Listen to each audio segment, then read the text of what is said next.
Chapter 390. So mental senses could be used in this way. Luo Nan's train of thought opened up. The clairvoyance mode of the telescope was clearly a sort of systematic clairvoyance. Every believer, including Ink, was a node. They provided perceptual planes and details that could be mutually referenced and supplemented. Although the number of details might not be perfect, they reflected each other. According to the framework of formatting theory, they formed a relatively closed system that covered more and more layers. In this way, all existences that were not part of the system became especially prominent. No matter how minute the reverse arteries and veins were, they would be magnified, making his senses exceptionally sharp. There was no one else like this method in terms of early warning function. Mrs. Halder certainly saw Ink. Perhaps she knew that this crow was extraordinary, but she absolutely could not imagine that there was another person who was several dozen kilometers away, using this crow to observe her. There was another person at the scene who was very sensitive. It was Peony. She must have sensed Ink's abnormal flight trajectory. She raised her head to look. It was unknown how she judged it, but her gaze soon pointed toward the skyscraper where Mrs. Halder was, as well as the relevant floors. From Luo Nan's angle, he felt that there seemed to be a confrontation of gazes between Peony and Mrs. Halder. It was hard for Luo Nan to judge whether or not Peony saw Mrs. Halder, but Mrs. Halder's gaze was certainly locked onto Peony. "Well, you're the scapegoat." Luo Nan felt the secret delight of successfully shifting the blame after getting into trouble. He also felt a corresponding sense of accomplishment. This was the first time in his entire life. He wasn't worried about Peony's safety. After all, the most powerful woman in Xia City stood behind her. Mrs. Halder's Blood Flame Order and the Castle Financial Group were admittedly powerful forces in Xia City, but they were still lacking in comparison to Her Majesty Empress Wu. Peony, the person in question, didn't seem to care too much. Or perhaps it could be said that she didn't have the corresponding sense of crisis. She received a call at this time, and the smile on her face grew even more radiant. Her curved eyes seemed to flow with colorful light. Be it the Trigate security personnel beside her or the Blood Flame Order personnel, they all couldn't help but steal glances at her. It was hard to avoid their emotions from rising and falling. The living starry sky had a reaction. "Darling, have you arrived yet? How's my setup?" One fatal strike. Peony completely disregarded this. Her mind had already withdrawn from the mission. She allowed her mood to melt into her smile and flow naturally. "As long as you're happy, it's fine. No problem. Tonight, everyone's going to turn the heavens high and celebrate your success." He should be her boyfriend, but what's with that doting expression? After the writing class, it was time for the society's activities. Luo Nan was liberated. He was still thinking about the confrontation, entanglement, and communication at the recycling stratum of Shuanghe district. Many pieces of information would not have appeared at the time, or perhaps Luo Nan would not have been able to see them even if they had appeared. However, he was certain that both the Blood Flame Order and Trigate Security would hold a meeting to discuss the situation after he returned. It shouldn't be a problem for him to piece together a rough picture of the truth. Seiji had all the benefits, yet he remained uninvolved. It was a bit like a villain, but it did make Seiji feel great. At a time like this, it was none of his business whether others were in a good mood or not. Luo Nan waited for his car at the parking spot. His mind was pondering over the problem of system perception. It was just as he had understood before. He discovered an excellent early warning method. Though it was still lacking in many ways, it didn't seem difficult to make up for it.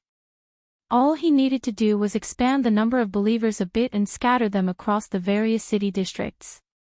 They would connect seamlessly with each other, forming a closed system. Targets that were not part of the system, especially ability users who possessed self-logic, would be more or less accurate. What security and bodyguards did he need back then? Even the Skynet system that covered the entire city wouldn't be as sharp as he was. Even if the Order of Justice's first oblatum, Deputy Secretary General Gong Chi, and other powerful people came to kill them, Luo Nan would be able to know their positions and coordinates the moment they stepped into the boundaries of Xia City. They would be hundreds of kilometers away, and Luo Nan would be able to notify President Ouyang and Her Majesty Empress Wu to take to the skies to intercept them, TSK. Just thinking about it was exciting. As for expanding the number of believers, Luo Nan scratched his head. The streetcar just so happened to arrive. He boarded the car and continued to scratch. He felt a bit subtle. Luo Nan was certain that he had never truly regarded himself as a god. He had only seen bamboo poles paper. He had borrowed the relationship between believers and gods to describe the various mysteries of formatting theory. That was all there was to it. Therefore, Luo Nan wasn't like the contemporary secret orders. He didn't deliberately ponder over the so-called doctrines and rituals. Then, he used all sorts of methods to actively expand the scale of his believers. So far, he had accepted believers like Ink and the Wraith sign. He didn't care about Rue One, who was a special example that appeared and disappeared from time to time. His true human believers numbered no more than 3 people. Bays, Xie Junping, and Cat Eyes. Black Tiger Bays was someone who relied on force to survive. His personality and conduct had been polished by the Order of Justice for a long time. He could be said to be plugged in and out. There was no adjustment period. Xie Junping wasn't a person of the same circle. He was muddle-headed and completely unaware. Luo Nan deliberately played down this relationship and forgot about it. He just left it there and let Xie Junping do what he wanted. As for Cat Eyes, she was probably the only example of a believer that possessed self-awareness and self-awareness. And the entire process couldn't be said to be smooth. Cat Eyes certainly had to bear the responsibility for this matter.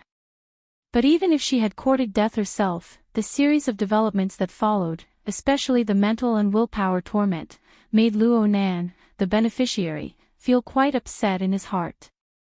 This was especially true after the format pyramid transformed into a star atlas.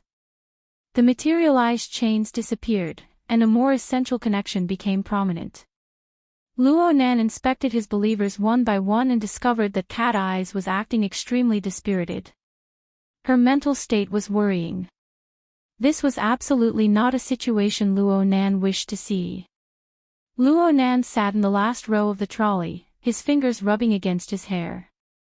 As he pondered, his thoughts unconsciously shifted through the living starry sky. He saw Cat Eyes once more. It was the middle of the afternoon. Normal people worked and studied. Ability users cultivated and completed missions. But what about Cat Eyes?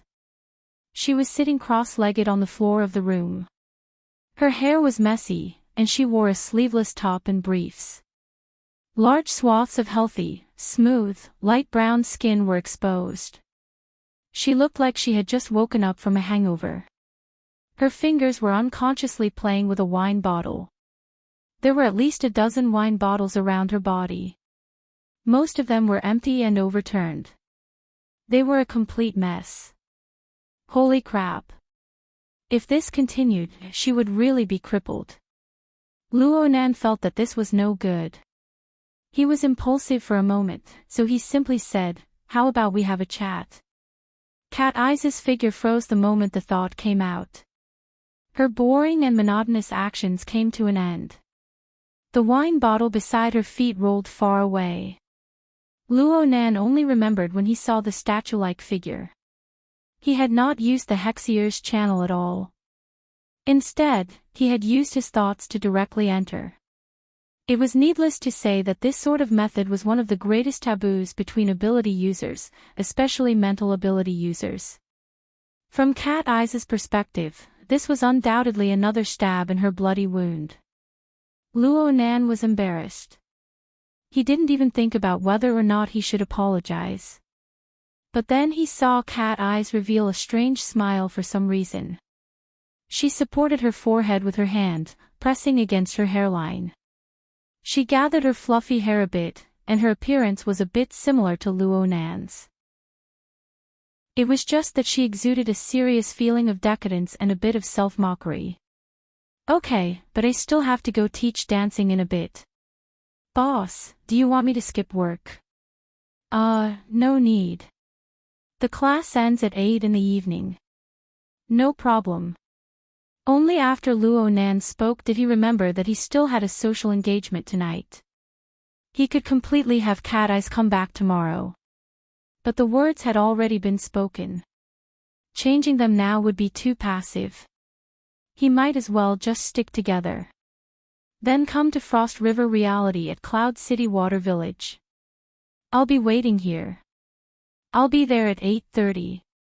The conversation ended here. The conversation between the two did not use any electronic devices. It was purely a telepathic exchange. It was smooth and natural, as if they had done this countless times. Cat Eyes looked as if she had just finished a routine phone call. Her face was apathetic. She picked up a full wine bottle beside her and skillfully opened the cap with her fingers. She blew too hard and the yellowish liquid of the wine overflowed from the corner of her lips. It flowed along her chin, neck, collarbone, all the way to her bulging chest. It seeped into a deep cleavage that could make any man stare blankly. Her camisole was drenched. The contours of her body and the corresponding details were all revealed down to the finest hair. That scene. Luo Nan's face turned red. He hurriedly cut off his telepathic thoughts. He unconsciously increased the strength of his fingers that brushed past his hair, scratching his scalp until it hurt. Only now did he truly come back to his senses. He really called that sister over. What was he going to talk about? Was he going to talk about taking her in as a believer? I'm very sorry, but I haven't figured out the unfollow function yet. Why don't you wait a bit? Or should I say, girl, since you're already like this, you should obediently listen to me in the future. Warm my bed, make my quilts, dance for my amusement, and serve me well. I'll guarantee you glory, splendor, wealth, and endless benefits in the future. Damn, he was too impulsive. Luo Nan held his head, dispelling these senseless and foolish thoughts. He faced the roof of the trolley and silently grinned. He didn't know how to evaluate himself. The hexier vibrated while he was in a dilemma. Someone from the society was calling. Could it be that Cat Eyes wanted to go back on her word and not come tonight? Luo Nan, this coward, was already looking forward to it. However, the caller was not Cat Eyes. It was Papercut. Nanster, I'm here. You're ringing and banging here. You haven't finished fiddling with it yet. Ha! Brother Papercut, where are you? I'll be right there. Only now did Luo Nan remember that he had already made an appointment yesterday. What was it? Luo Nan only remembered that it was a combat machine used by the control class. It was because he had asked Papercut for his so-called big move. He had been misunderstood as needing defensive measures, and Papercut had taken the initiative to deliver it to him.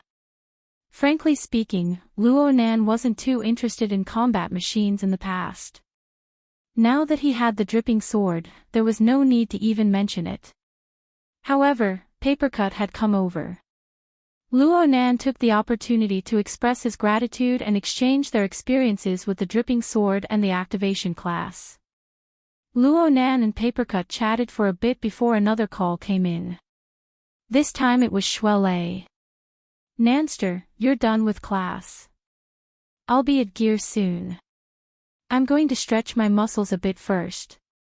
Oh my, thank you brother Papercut.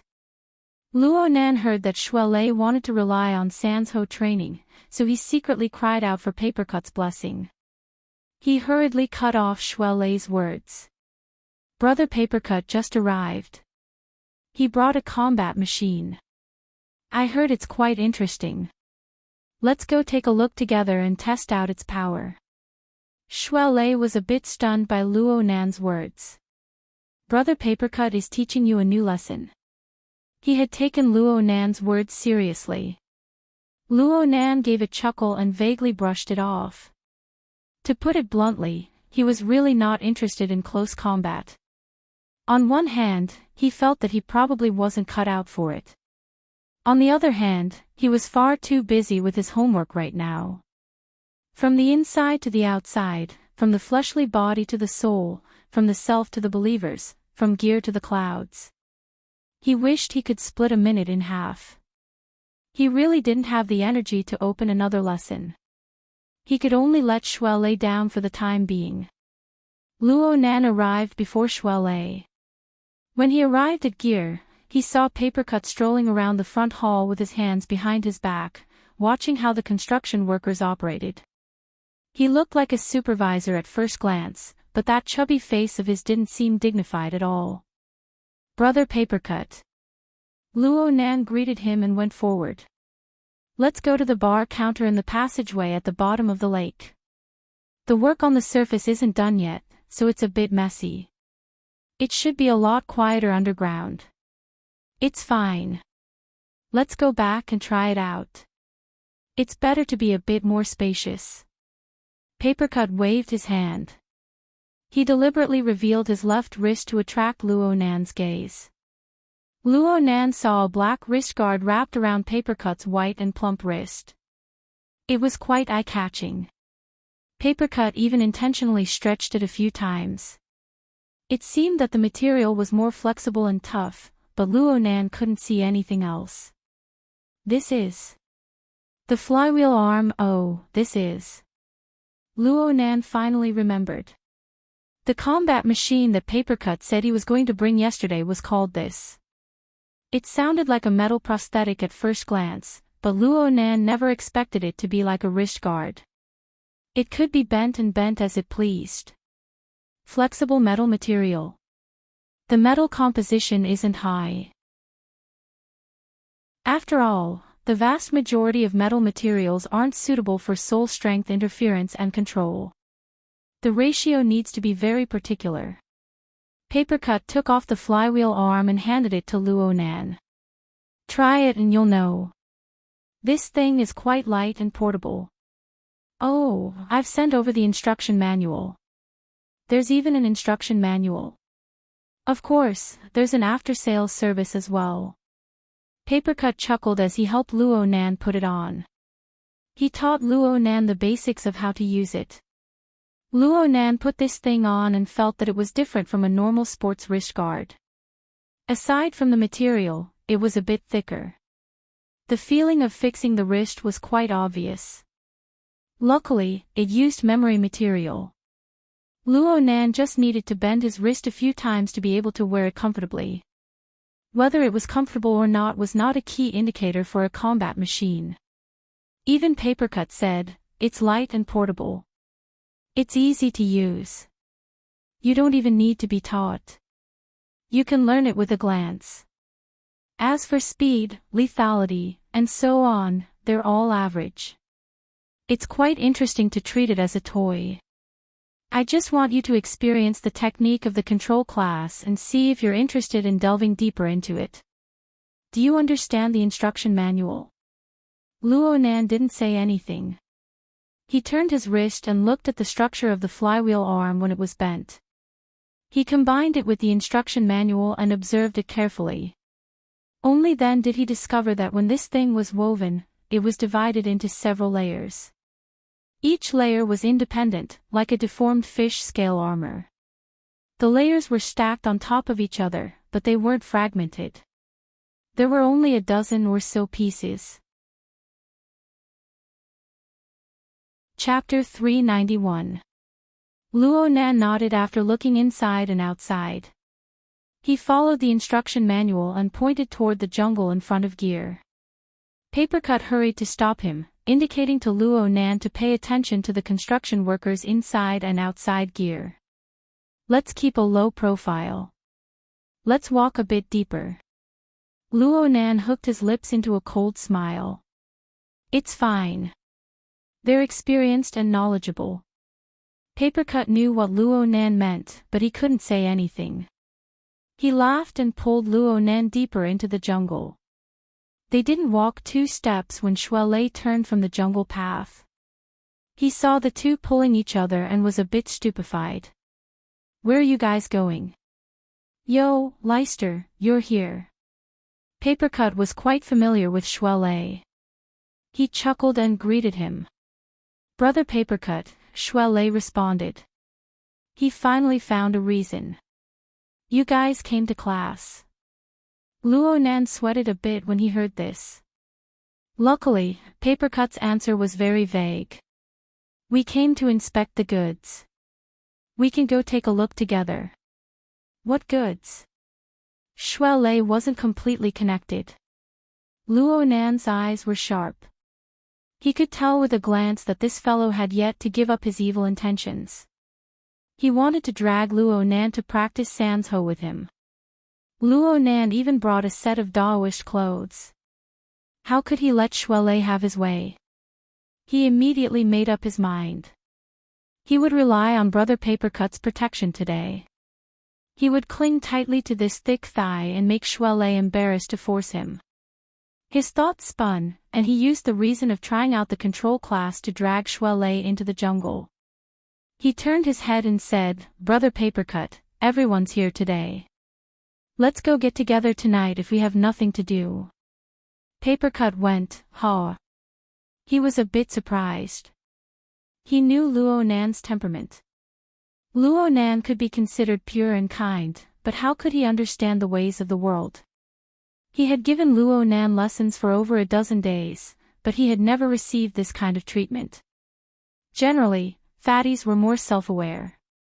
Papercut asked, why did you suddenly think of this? You didn't invite me specifically, right? Who else? Luo Nan knew that the invitation came too abruptly. He didn't dare give Papercut too much time to think. He chuckled and gave himself more reasons and bargaining chips. Go.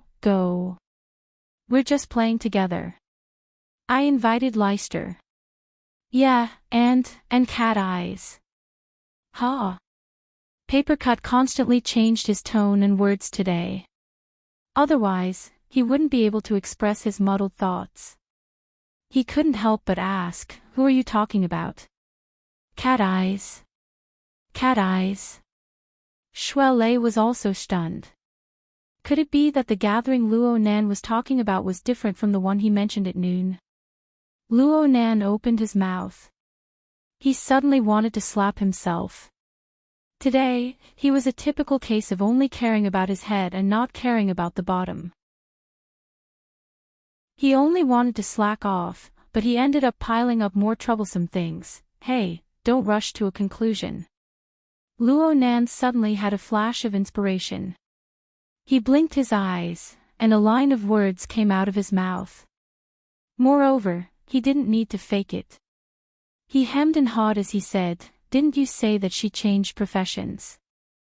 Papercut thought that he understood when he saw Luo Nan's slightly embarrassed expression. He nodded at Luo Nan and laughed involuntarily. Don't think that Cat Eyes gave up on all-encompassing sensing because of you. Who told you that? This. Luo Nan averted his gaze. It's me. Shuelei raised half of his arm and obediently admitted it. The source of his information was the gossip circulating on the psychic wave network. It had a deductive nature to it, so it was hard not to feel a bit awkward right now. Papercut looked at these two 16 or 17-year-old kids. He felt that the matter of education was a long way off.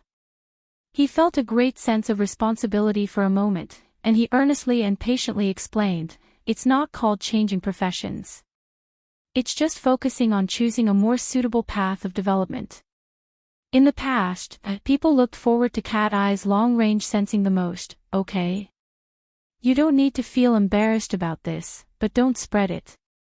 After all, this rumor is meant to trample on people. If things go wrong, both sides will be ruined. Luo Nan and Shuelei obediently lowered their heads and received the lecture. Papercut thought about the meeting at night and didn't know whether to laugh or cry. Cat Eyes actually agreed. She doesn't feel embarrassed. Indeed, she wasn't embarrassed. She was dispirited. Luo Nan felt more and more that inviting Papercut to oversee things was a good choice. At the very least, there would be a buffer. They could get through the most awkward period of the early stages. As for how to communicate in depth and eliminate misunderstandings, Luo Nan could only act according to the circumstances. Since Cat Eyes had said this much, Papercut found it hard to refuse. He was worried that these two youngsters weren't good at the art of communication. They might do bad things out of good intentions, and they might really shed all pretenses of cordiality with Cat Eyes. Cat Eyes was quite famous in the society for her eccentric temperament. Since he had decided to participate, Papercut didn't waste his breath. He saved his strength for tonight. He sighed and brought back the main topic. Come. Let's first operate the flywheel arm. Though Luo Nan didn't have much interest in this type of combat machine, he still chose this one when he had to choose between sparring with it and Sans Ho. He immediately roused his spirits and prepared to mobilize his interference power according to the instructions on the manual. Papercut wanted to teach him how to aim first. The safety factor of this toy is quite high. You won't easily injure yourself, and there are no problems with various postures. But you need to know that this isn't an energy wave. It's too stupid to point your palm forward. It includes finger jabbing and arm stretching. All of these are useless moves. Luo Nan was a bit at a loss from Papercut's words. Then what kind of posture should I use? There's a lot. The most effective method is to throw it. It's like throwing a dart, striking out with a fist, chopping with a knife hand, and so on. Anything works. Luo Nan waved his arm stiffly, like this. Shuai Lei curled his lips to the side. Zero foundation. Clearly, Shuai Lei already had some judgment regarding the matter of Luo Nan repeatedly avoiding Sans Ho training. Right now, he was jabbing at Luo Nan. Luo Nan pretended not to hear her. He first tried it twice, then he began to mobilize his interference power, pouring it into the wrist guard to activate it. As the divine chakra and body chakra intersected and rotated, the heart lamp of the eye's orifice lit up and illuminated his brain. In the past, this would be the sign of the formation of interference force. But Luo Nan's foundation was far too thick, even if he didn't put much effort into cultivating the internal refinement technique in the past 2 days. He also had the assistance of the Wraith Sign's meteorite descent. Under the urging of many factors, not only was the eye's orifice a small success, but the orifice of the mouth and tongue had also taken shape. It transformed into a spiritual pool of liquid jade, resonating with the heart lantern of the eye's orifice from a distance. In terms of internal training, the mind lamp's spirit pool was like the spring sun melting into snow, the cold and warmth stimulating each other.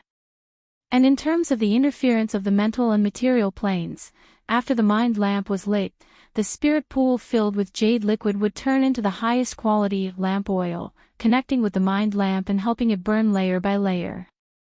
In this way, it was equivalent to combining 3 apertures into one. The strength of his interference power had increased by more than 3 times. Luo Nan originally wanted to follow the instructions in the manual and increase the control, but now he directly raised it to the max. His arm trembled slightly, and then a long hissing sound rang out. A circular sheet ejected from the middle of the wrist guard. It first spun in midair before suddenly accelerating. It advanced in a straight line through the air with a thud, cutting into the trunk of the large tree in front of him. The entire sheet sank in. Luo Nan noticed that the entire process didn't seem like he was shooting a dart. It was more like he was shooting a missile. The flywheel arm acted as a launching tube. All it did was fling the sheet out. The driving force was what drove the sheet to kill the target. Otherwise, with the sharpness, speed, and trajectory of the sheet, Luo Nan's palm would have been the first to be pierced. The safety settings were very successful, but the power was only average. At the very least, it was a level lower than normal firearms. Of course, it was fatal to normal people, but Luo Nan needed to consider it carefully against ability users. As Luo Nan was thinking, Papercut laughed from the side. This is an emergency shrapnel. It's used to scare people when you meet the enemy in a hurry. You used up all your strength just now, right? Luo Nan still needed to adapt to the changes in interference power after combining 3 orifices into one. He just laughed and tacitly agreed. Papercut continued to teach Luo Nan the trick. Did you notice that the emergency shrapnel just now was shot from the middle layer of many layers of armor? Every single one of them is like this. There is no way that the upper layer will be the first to fire. This is all for the sake of drawing support from the reaction force between them. The friction is sufficient to ignite fire. Feel it. Don't you think this makes sense? Luo Nan still didn't open his mouth. His mind sunk into the inner layer of the flywheel arm. He used his interference power once more to feel an irregular sheet in the middle. It trembled and hummed within the interlayer. It rotated at low speeds under the pressure of the same type of armor. It shifted slightly, constantly accumulating power. Excellent. You're drawing a bow without firing it. Layer upon layer of reinforcement. Nanster, you really do have talent in the control class. Papercut sighed unconsciously as he sighed in admiration. Did he have to watch the rising star of the activation class change professions? Luo Nan followed Papercut's explanation and controlled the increasingly active sheet within the wrist guard. The temperature of the inner layer of the wrist guard was rising, but there was no obvious change in the outer layer's temperature. The shielding effect was top-notch. Shuele, who was next to Luo Nan, had keen senses. He sensed a few subtleties and came over with some curiosity. He even reached out to touch it, but Papercut slapped his hand away. What if I can't control it and it explodes? Luo Nan rolled his eyes. I think I can still hold on. Then continue. This toy will certainly become more powerful the longer it accumulates power. This was actually true. Luo Nan could feel that the sheet relied on its overall structure to accumulate power physically. It also relied on special materials to endlessly absorb interference power. Clearly, there was something unique about the single structure. The technical content of the flywheel arm was much higher than it appeared on the surface. Papercut spoke faster, introducing the firing mode to Luo Nan. If you want to attack, the flywheel arm itself has a built-in chip. It can be connected to intelligent equipment to preset a flight path, select a special shaped sheet, and calculate obstacles, air resistance, and so on. It's very good for sniping in complex environments. Plus, we all have the Hexier. It saves quite a bit of effort. Luo Nan followed Papercut's instructions and made a wireless connection. Sure enough, an exquisite interface popped up on his retina.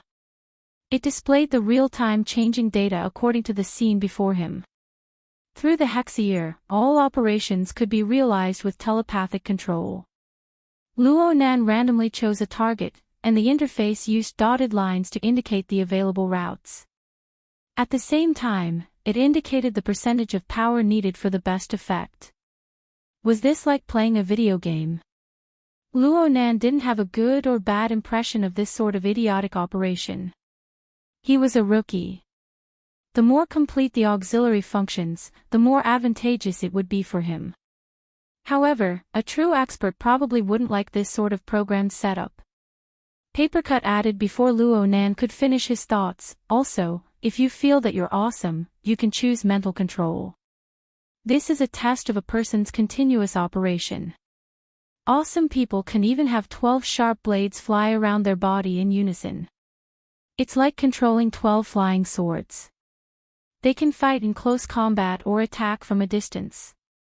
They can scare people to death even if they can't kill them. This is the proper way to use it.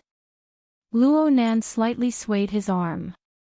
Since the flywheel arm was used by the control class, he should place more emphasis on microcontrol.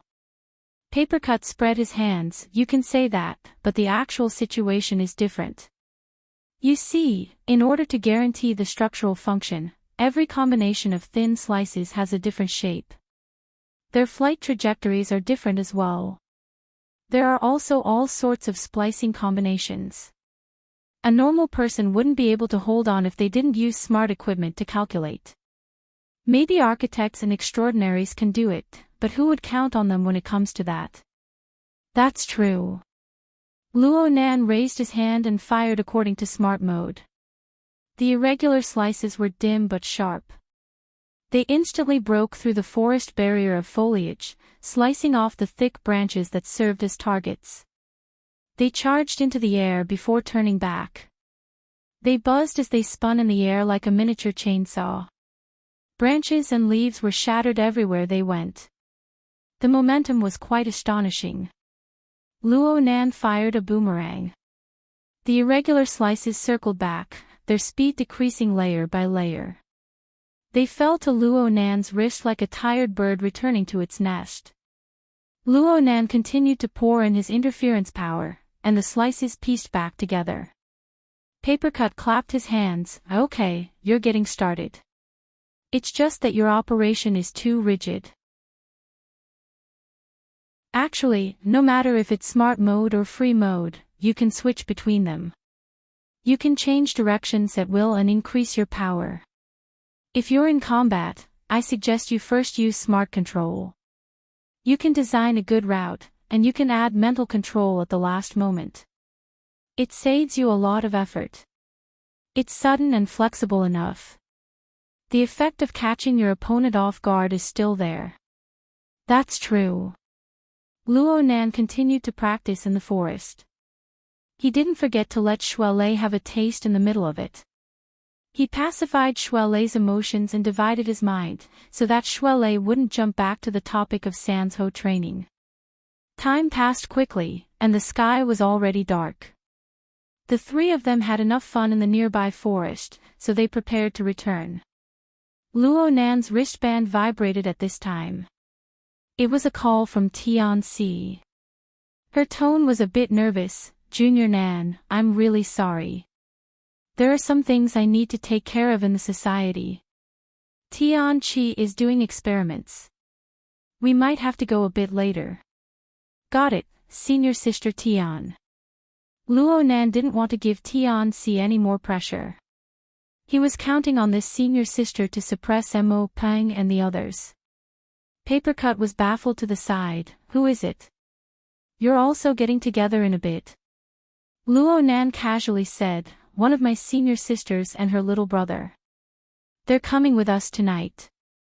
Outside the circle. Papercut was very surprised. Luo Nan had a guilty conscience from Papercut's reaction. He could only evade the important and dwell on the trivial. It's Tianxi.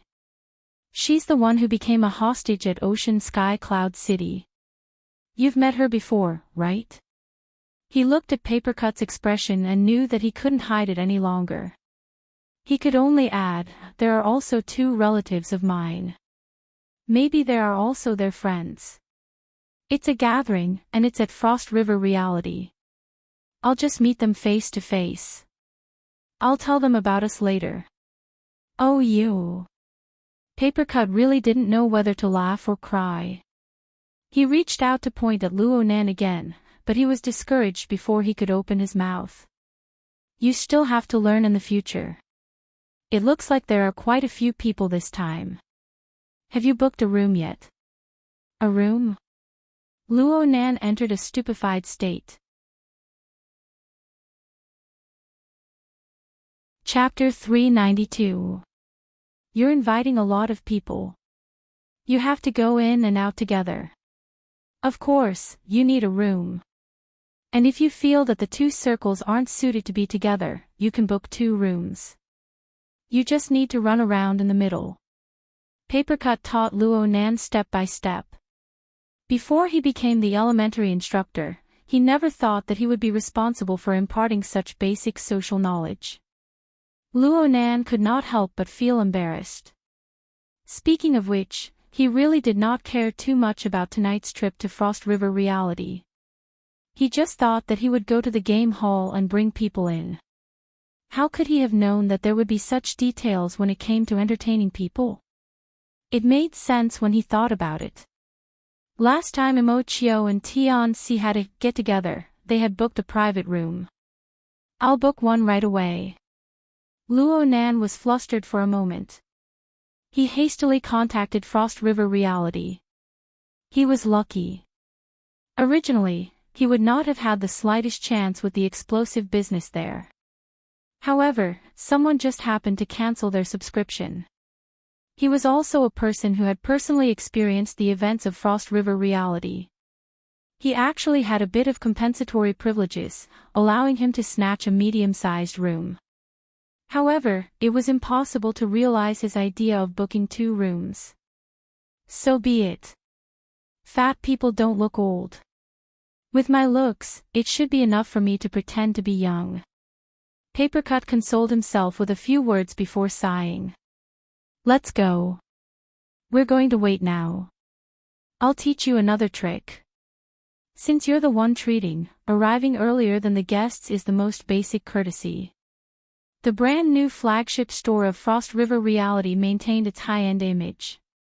The venue was set up in Aurora Cloud City. This was the 6th stage of the 6 circular staircase buildings of Cloud City Water Village. It was also the tallest building aside from the main building. Monday was not the busiest time of the day. Luo Nan and his group did not arrive too late. At the very least, they arrived before the evening rush hour created by the office workers. However, Frost River Reality, which had just opened for business, still attracted a large number of players. The tide of students from the surrounding large living areas became the main consumers of this time. The theme of this week's event at Frost River Reality's flagship store was the Wasteland. With the support of reality technology that could pass for reality, the surging stream of people walked from the resplendent modern metropolis into the declining small town. Unexpectedly, there was no sense of incongruity. Frost River Reality, which was decorated with reality technology, was like a starving beast. It swallowed the stream of people in large mouthfuls, seemingly never spitting them out. "This business is really explosive." Cragburst clicked his tongue in wonder. Luo Nan and the others had yet to enter. They sat at the Frozen Star ice cream shop that was standard in every Frost River Reality. They ordered 3 drinks and waited for Mo Peng, Mo Han, and the others to come over. The Frozen Planet also coordinated with the Wasteland theme of Frost River Reality by covering the entirety of reality. All of the dining cups were replaced with worn-out wooden and iron products. The tables, chairs, and counters were also changed accordingly. Sitting here, if one didn't care about their clothing, would be like entering a vagrant tavern in the wilderness. Oh, if one ordered an ice drink that cost more than 100 renminbi, they would get a vagrant cloak for free. There's only one word: burn. Burn money. Papercut took a sip of his drink and evaluated, the event planner should have been to the wilderness before. The background is pretty good, but it's limited to this ice cream shop. What the hell is that small town? Anyone who dares to build something like that in the wilderness is doomed to be flattened by mutants. As they chatted, Papercut, who was such an honest person, couldn't help but show off a few words, but that was all. They soon gathered together and chatted enthusiastically about the flywheel arm. Papercut was still teaching Luo Nan a few things to take note of. This toy's components are exquisite and complex. It's definitely not the durable type. Think about that emergency shrapnel. It must have taken quite a bit of effort to dig it out from the tree trunk, right? After a mid to high intensity battle, the recovery ratio of components isn't high. As a conventional weapon, the logistical pressure isn't small. Luo Nan wasn't prepared to use the flywheel arm as a conventional weapon. He just wanted to use it to practice his control of interference power after combining 3 orifices into one. It was quite suitable to add a way to adapt. But even so, logistics was a more realistic problem. Right, Luo Nan vaguely remembered Papercut saying that there was an after-sales service. Papercut laughed heartily when Luo Nan asked about this. I was waiting for you to ask this question. Of course there's an after-sales service. You know him, old Zhai. Luo Nan was shocked. This is worker Zhai's work. Papercut shook his head. He's not the main creator, but he's one of the auxiliary designers. In the beginning, he was also responsible for the OEM manufacturing of some of the components. He looked all around and lowered his voice. Actually, the flywheel arm was a cooperative project between the society and the government. Its main purpose was to research the ratio and structural design of easily interfering substances. Unfortunately, it was abandoned halfway. Most of the research was lost. The flywheel arm was the only concrete result, but it was lacking in stamina. It was impossible to conduct follow-up research. You guys know that old Zhai has always been very passionate about these things. Plus, this was the first time he was deeply involved in the research of the society. He couldn't bear to part with it. He took advantage of the fact that the project was off the drawing board to buy the property rights to this toy and change it to handmade. Unfortunately, he wasn't able to make it. Right now, he's only maintaining the after-sales service. He still has to spend quite a bit of money on it. Luo Nan shook his head. It's too hard for worker Zhai to do it by himself. Papercut shrugged. So I'm doing some sort of sales promotion for him. The product is free, but the after-sales service isn't good. That's for sure, Luo Nan answered without hesitation. Papercut sighed ruefully. Old Zhai is certainly at the expert level when it comes to mechanical design, but his ability talent is mediocre. He doesn't have the support of hard strength. It's hard to be optimistic about him forging a successful ability user weapon. His mood has dropped over the past 2 years. But I don't know what happened when you went last time, but you stimulated him a bit. He's been very excited these past few days. Being excited was good. Luo Nan didn't forget that the dynamo core he took from Gym Master Xiao was still in worker Zhai's hands. It was undergoing in-depth research. It would be best if there was progress. Shuai Lei had some understanding of worker Zhai, but it wasn't as deep as Luo Nan's. Shuai Lei had an impression of worker Zhai, so he asked Luo Nan in a low voice, "Is worker Zhai lacking in soul strength?" Luo Nan laughed when he heard this. This was typical layman's words. I'm evaluating your strength. I'll say how many kilograms of your fist force is. So, how much strength do you have? Do you recognize that? Shuai Lei immediately understood. I understand. Soul strength must be measured from all aspects. The society had the 4 dimensions measurement. It included the 4 basic measurement standards of depth, intensity, sensitivity, and affinity. However, it was far from accurate quantification. Therefore, it was hard for Luo Nan to say what the key factor restricting worker Zhai's growth in strength was. After all, soul strength was far too subtle and complex. Papercut swallowed the drink in his cup along with the ice cubes. Talent. Talent. Talent. Important words can be repeated 300 times.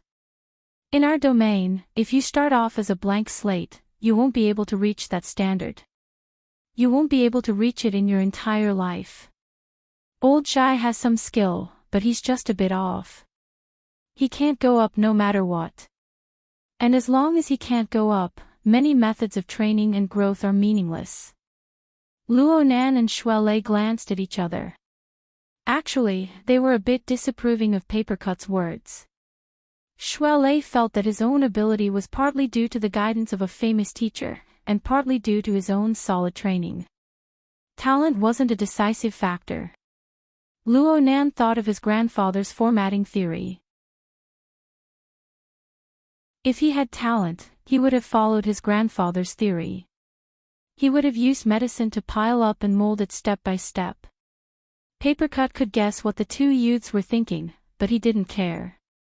Of the 600,000 ability users in the world, almost 90% lacked the corresponding aptitude and could not be truly awakened. They could only waste their time in a state that was neither good nor bad. It was one of the most painful experiences in the world to give light, but to wipe out hope. Without long-term, extensive contact, the two little ones would not be able to truly understand that group. All of this required experience. When their eyes met, the enthusiastic young man and the passive uncle understood each other tacitly. Their magnetic fields sizzled. Now that they had the time to chat, Shuelei couldn't help but ask, how is it possible that there are no ways to train and gain strength? The dojo master had once said that the three treasures of essence, breath, and spirit were shared by everyone. When your spirit is full, your chi will be full, and when your chi is full, your spirit will be full. This is a chain that runs through everything. If you don't have enough soul strength, strengthening your body is also a way. Papercut laughed. How is a fleshly body enhancement different from a mental enhancement? The former had a foothold in the material world.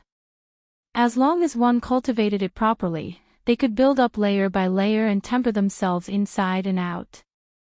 Even a shabby brothel could one day transform into a royal palace. But the mental plane is illusory, and the activation of abilities usually comes out of nowhere. It doesn't have muscles, and it can't be increased with large amounts of exercise. The main reason lies in the fact that its nature is far too different from the material world. It's impossible to find a point of connection. Even if you find it, there will be a difference between reality and illusion. It's like a chicken talking to a duck. Luo Nan had a pensive look on his face. So you're saying that interference power is very important? Papercut tapped his empty cup. Yes, interference power is extremely important. President Ouyang once said that the current theory of supernatural powers is incomplete. Only by realizing the function of interference can soul strength be incorporated into the experience system that people can understand. Only then can the two most crucial tasks of observation and cognition be realized. Only then can one borrow the foundation of the material world to realize effective growth. The stronger the interference power, the faster the growth. Papercut immediately retreated in defeat when he saw Luo Nan's pure eyes. I know that you're an exception. You're the only one whose interference power is trash in the early stages, but your soul strength can still soar. Formatting theory is truly extraordinary. Luo Nan loved to hear these kinds of words. He immediately smiled until his eyes squinted. However, he didn't believe that this point could reflect the particularity of formatting theory. No. My cell format is also constructed on top of the material world. It is constructed on the special structure of the nervous system. It's not that it doesn't have interference power. It's just that it is very likely to form a one-way channel. I can only use matter to interfere with the mind. The reverse won't work. This will drive the rapid growth of soul strength, but it will also cause a serious imbalance between body and soul. Papercut blinked.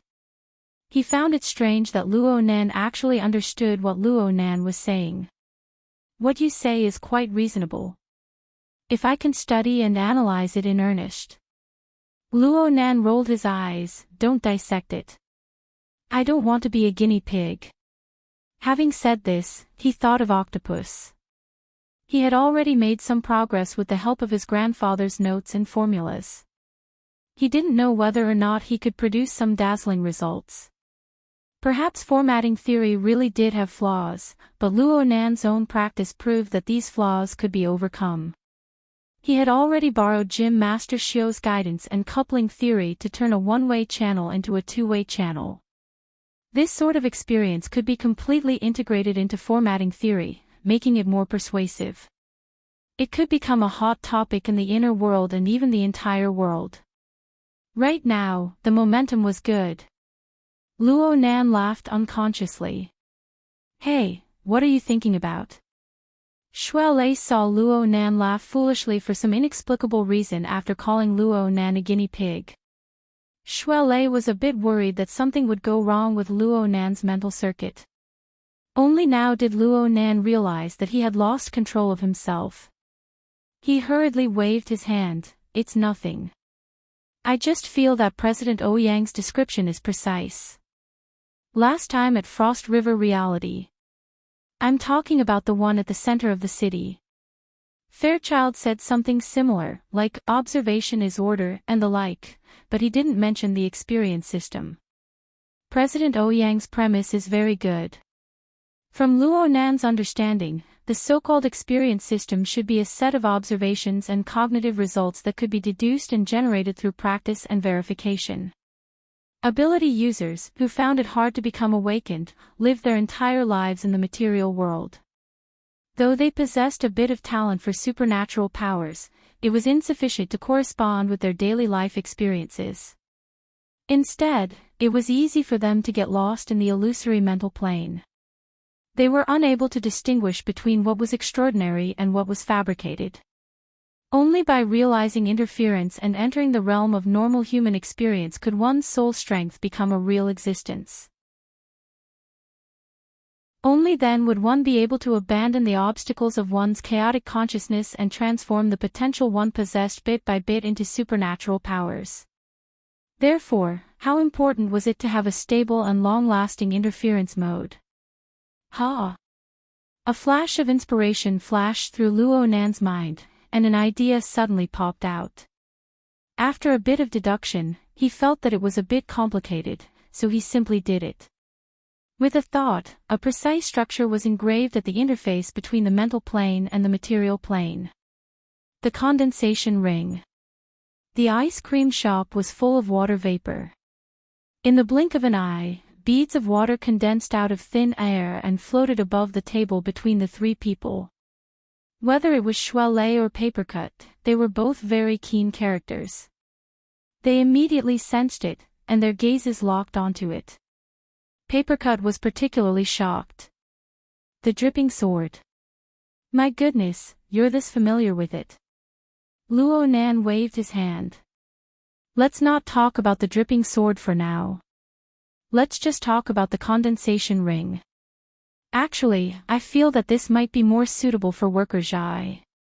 Making this thing doesn't require too much interference power, and Worker Zhai also has an amplification device. Even if he loses some precision, Worker Zhai should be able to make up for it with his level. Once he succeeds, he will have a fulcrum that will be constantly. Luo Nan spoke in a single breath according to his own train of thought. Then he saw Papercut's blank expression that said, "Here you go again." Clearly, Luo Nan's previous words were wasted. Luo Nan also felt that he didn't speak clearly, so he prepared to add, "What I mean is. Nanster, where are you?" "We're here." Mo Peng's communication cut in perfectly. Before Luo Nan's voice could fall, he saw Mo Peng take the lead at the entrance of the ice cream shop, leading a majestic group inside. Luo Nan instinctively counted, 1, 2, 3, 7, 8, 9. 9 people. The ice cream shop was densely packed with people, and it had undergone materialization. It was built to look like a dark and gloomy tavern. With so many people entering in one breath, the space suddenly became oppressive. Chapter 393. Let alone Luo Nan, even Papercut, who considered himself an etiquette teacher and a rescue expert, felt a bit dizzy when he saw the group of kids charge in. Why are there so many people? He began to consider whether or not he should flee at the last minute. However, his feet had just moved when Shuai grabbed him. "Brother Papercut, you must go. Look at Nanster's face." That was why Mr. Macho hated muscular dogs the most. Papercut struggled to no avail and could only accept his fate. He shook his head and said, "Then entertain them first. Don't take it too seriously. Hey, it's time to get up and greet them. Actually, Luo Nan knew to stand up and wave to Mo Pang and the others without needing him to say anything. A group of people moved over noisily. The leader, Mo Pang, was bewildered with excitement. Don't delay any longer. Let's set off immediately. Let's go to Frost River Reality. Wasteland Winter. Luo Nan was still mulling over how to greet people, so he shut his mouth. However, Mo Ping wouldn't let him off that easily. He draped an arm over Luo Nan's shoulder. Those who haven't seen him before should recognize him. This is my little brother, Luo Nan. He was a traitor of 6th High School who had abandoned the light for the dark side and ran towards Acumen College. Today is his journey to atone for his sins. He will bear all the expenses. This saved him the trouble of introducing himself. Luo Nan took a deep breath. He was faced with nearly 10 pairs of eyes staring at him. He wasn't nervous at all, but he really didn't know how to take care of everything. He hadn't been able to clearly see everyone's faces up until now. He only saw Mo Han behind Mo Peng, and then, his train of thought went astray. Above the table, the condensation ring was still in effect. No one noticed the floating water droplets, but it wasn't good to leave them there for too long. Luo Nan was worried that he would give himself away, so he used his interference power to shatter the water bead and the condensation ring. However, the inspiration that had just emerged faded away. Seeing that Luo Nan's reaction was half a beat too slow, Mo Han gave Mo Peng a sneak peek. She blamed Mo Peng for being too unreliable with his words. Papercut was unwilling to pass on this responsibility. He came out to assist. We have a lot of people. Let's not block the road here. Let's go inside first, and then we can slowly talk. Luo Nan finally revealed a smile. Right. Let's go to the room. The more people there were, the livelier it was. There were many details, and no one cared about a few flaws. The group of pawns moved on to Frost River Reality. The AR guide who welcomed them was a boorish uncle in a tavern. Come on, explorers. Change your equipment before the adventure. Do you have a fixed equipment room? Luo Nan called out to his good luck. He was also grateful for Papercut's reminder. He turned his gaze and locked gazes with Papercut. Then he said, Number 156. Yes, Mr. Luo. I wish you and your companions a good harvest. There were 9 people on Mo Peng's side and 3 on Luo Nan's side. A total of 12 people followed the guided tunnel and entered the room. Everyone was a frequent customer. After entering the private room, they stood in the scanning area to measure and synchronize the data. As a girl, Mo Han was meticulous in the end. She seized the opportunity to pull Luo Nan over and said with a smile, Let's take this opportunity to introduce each other.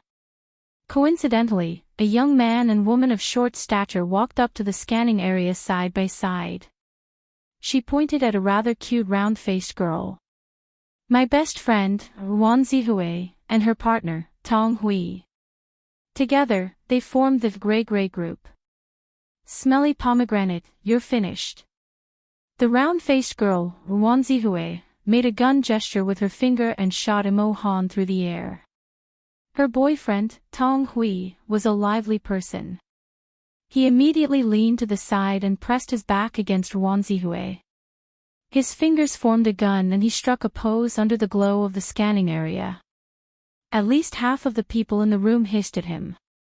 His girlfriend elbowed him back. The two laughed and laughed as they walked out. The atmosphere in the private room became more and more relaxed. Luo Nan relaxed a bit in his mind.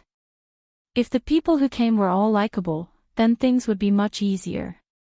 A thought flashed through his mind, and he saw a tall girl walk into the scanning area. She wore a black and white cashmere sweater and a pair of skinny jeans.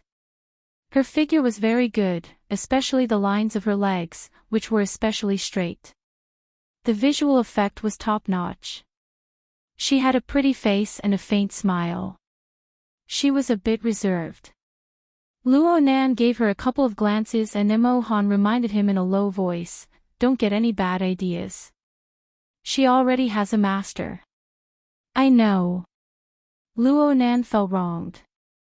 He wasn't blind. Before the girl entered the scanning area, she had handed the jacket on her arm to the beautiful blonde man next to her. The Western bloodline was very clear. It was obvious that the two were not related by blood.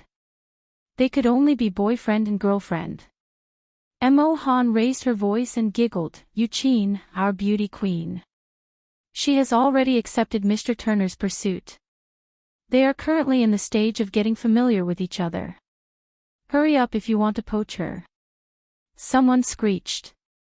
Yu Qin pretended not to hear and walked straight out of the scanning area. As for the gentlemanly Turner, he smiled and waved his fist at the person who had just shouted after returning Yu Qin's jacket. "Hey, Luo Biao." Only now did Luo Nan see the person who had just shouted. Unexpectedly, there was a familiar face. The short but well-proportioned and agile Luo Biao was a quirky brown-haired youth. He was one of the few classmates Luo Nan had some friendship with at 6th High. He was also Mo Peng's best friend. Aside from him, everyone else seemed to be in Mo Han's circle. Luo Nan felt that this was quite interesting. This gathering was proposed by Mo Peng. What was going on with this scene? He turned his head and asked, "Were you suppressed today?" "There's no one here for you. We agreed on a get-together. How can you share your resources with others?" Mo Peng boasted to the skies, but his face fell in the blink of an eye. "Fine. Little Pomegranate's mouth is too fast. I'm afraid that I'll go crazy and the entire Mo family will know by the next day. But I never imagined that you would actually dare to bring out the tall and fat combo to deal with me." He was gnashing his teeth a bit as he spoke to this point. Then he changed the topic and laughed mischievously, "But tonight, I'll be keeping an eye on little Pomegranate. Let's see what this girl wants to do." Mo Peng's meaning was very clear. Luo Nan was a bit shocked. She has a master. Right now there was only one man and one woman left in Mo Peng's party of 9 that Luo Nan did not recognize. The others either knew each other thoroughly or were paired up. Then there was only Yu Jing. He's Yu Qin's older brother. He's 2 years older than us. I heard that he seems to be interested in Pomegranate, but Pomegranate's intentions are still unclear. Luo Nan's gaze shifted over. He saw that Yu Zheng was of medium build. His genes were probably powerful. He and his sister, Yu Qin, were one handsome and one beautiful. They were both very pleasing to the eye, and they appeared more mature than their age. It was hard for Luo Nan to imagine the scene of Yu Jing pairing up with the lively and straightforward Mo Han. Luo Nan put this matter aside for the time being and asked Mo Peng, "There's still one more." "She's prepared for you." Luo Nan burst into sweat. "Prepared for me what?" "The remaining single girl. She's gentle and quiet. She's a good person, right?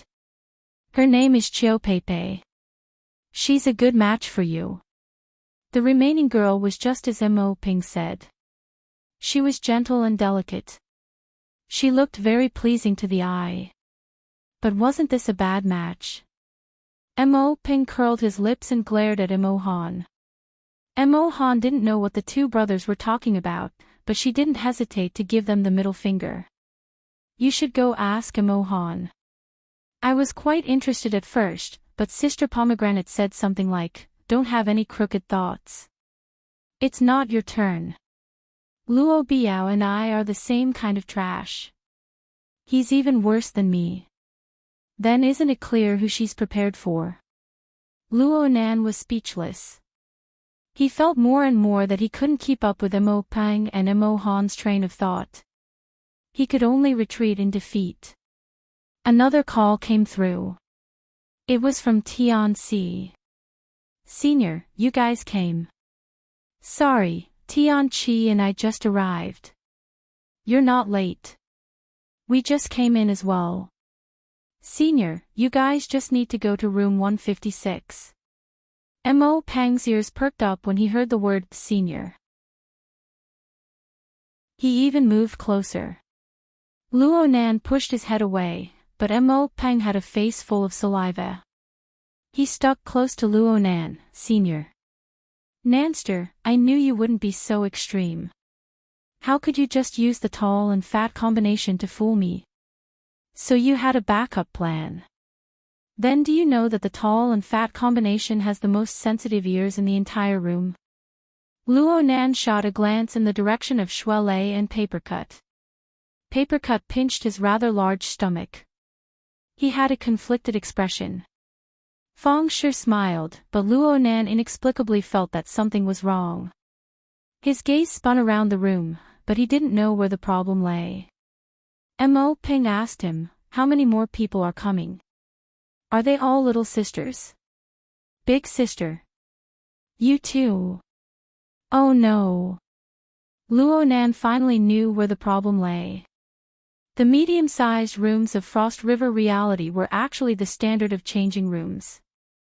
Every person was allocated a suitcase that was arranged in a ring. Aside from storing clothes, the most important thing was to use the system to switch to the most suitable equipment for Frost River Reality based on each person's scan. Everyone matched up with each other. However, the medium-sized rooms were made for 12 people. It just so happened that Tianqi and Luo Nan didn't have a corresponding suitcase when they arrived. This was Luo Nan's mistake. He didn't pay attention to the configuration of the medium-sized room at all. There was a knock on the door just as he was thinking about how to remedy the situation. Someone in the room thought that it was a waiter and called out, "Come in." The door opened, and the room went silent for a moment. Tianqi smiled as she walked into the room. She was a bit shocked to see so many people in the room, but there were even more people who were rendered speechless by her arrival. Tianqi was dressed very simply today. She took off her coarse coat and hung it in the crook of her arm. She wore a loose white turtleneck sweater paired with black trousers. She also wore heels of the same color. Her hair was tied into a fluffy ponytail, and a lock of hair slanted across her forehead. She wore light makeup, a classic combination of black and white. She had a bit of experience, but she wasn't deeply immersed in the secular world. Tianqi gave the little sisters in the room an excellent early demonstration of what a beautiful woman should look like in the prime of her youth. Tianqi accurately found Luo Nan's position among the group of people. She sent him a gentle smile, and then she spoke in a perfectly surprised tone, "I didn't expect there to be so many people. I'm late. Everyone, please don't take offense." She lowered her posture, and her smile was the most amiable. Even though she spoke empty polite words, it gave people a great impression of her.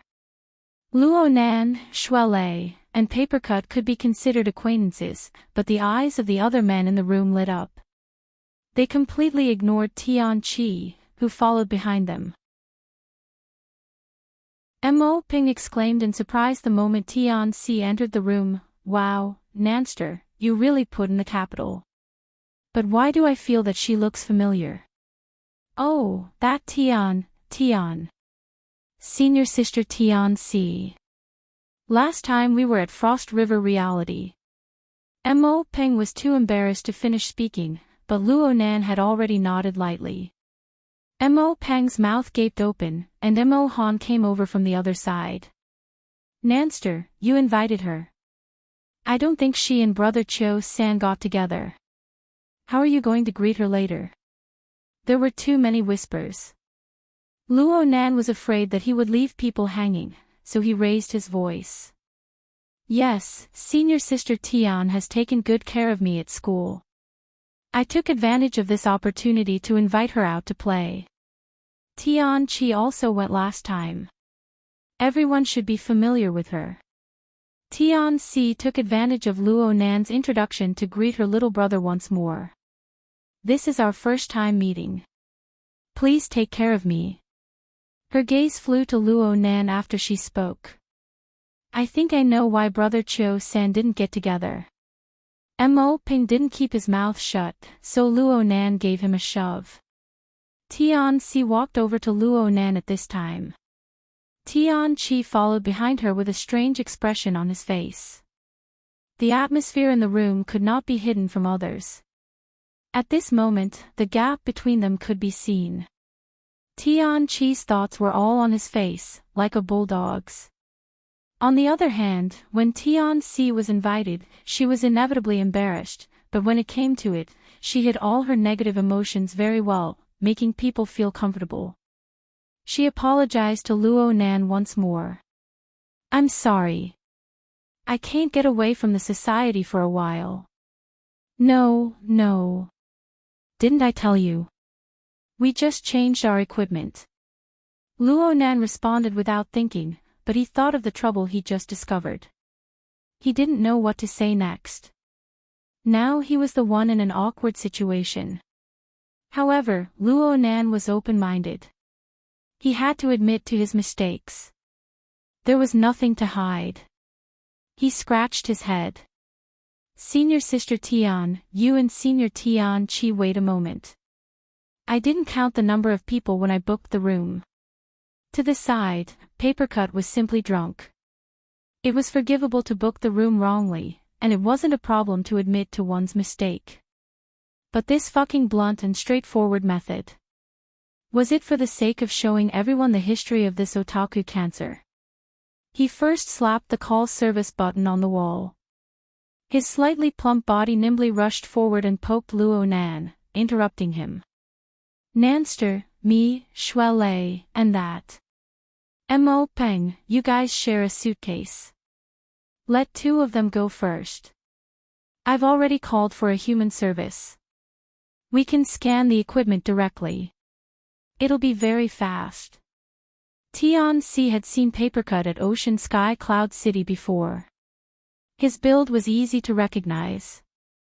She knew that this was Luo Nan's friend. It was very likely that he was someone with extraordinary powers. Naturally, she wouldn't slight him. She immediately pursed her lips into a smile. This kind of situation happens often. There's no need to go through the trouble. Papercut bowed. It's only natural to serve a beauty. As he spoke, he turned to glare at Luo Nan. His meaning was, kid, learn. It was just as Papercut said. There would always be people willing to serve a beauty. Adding Tian Chi to the mix wasn't a big deal.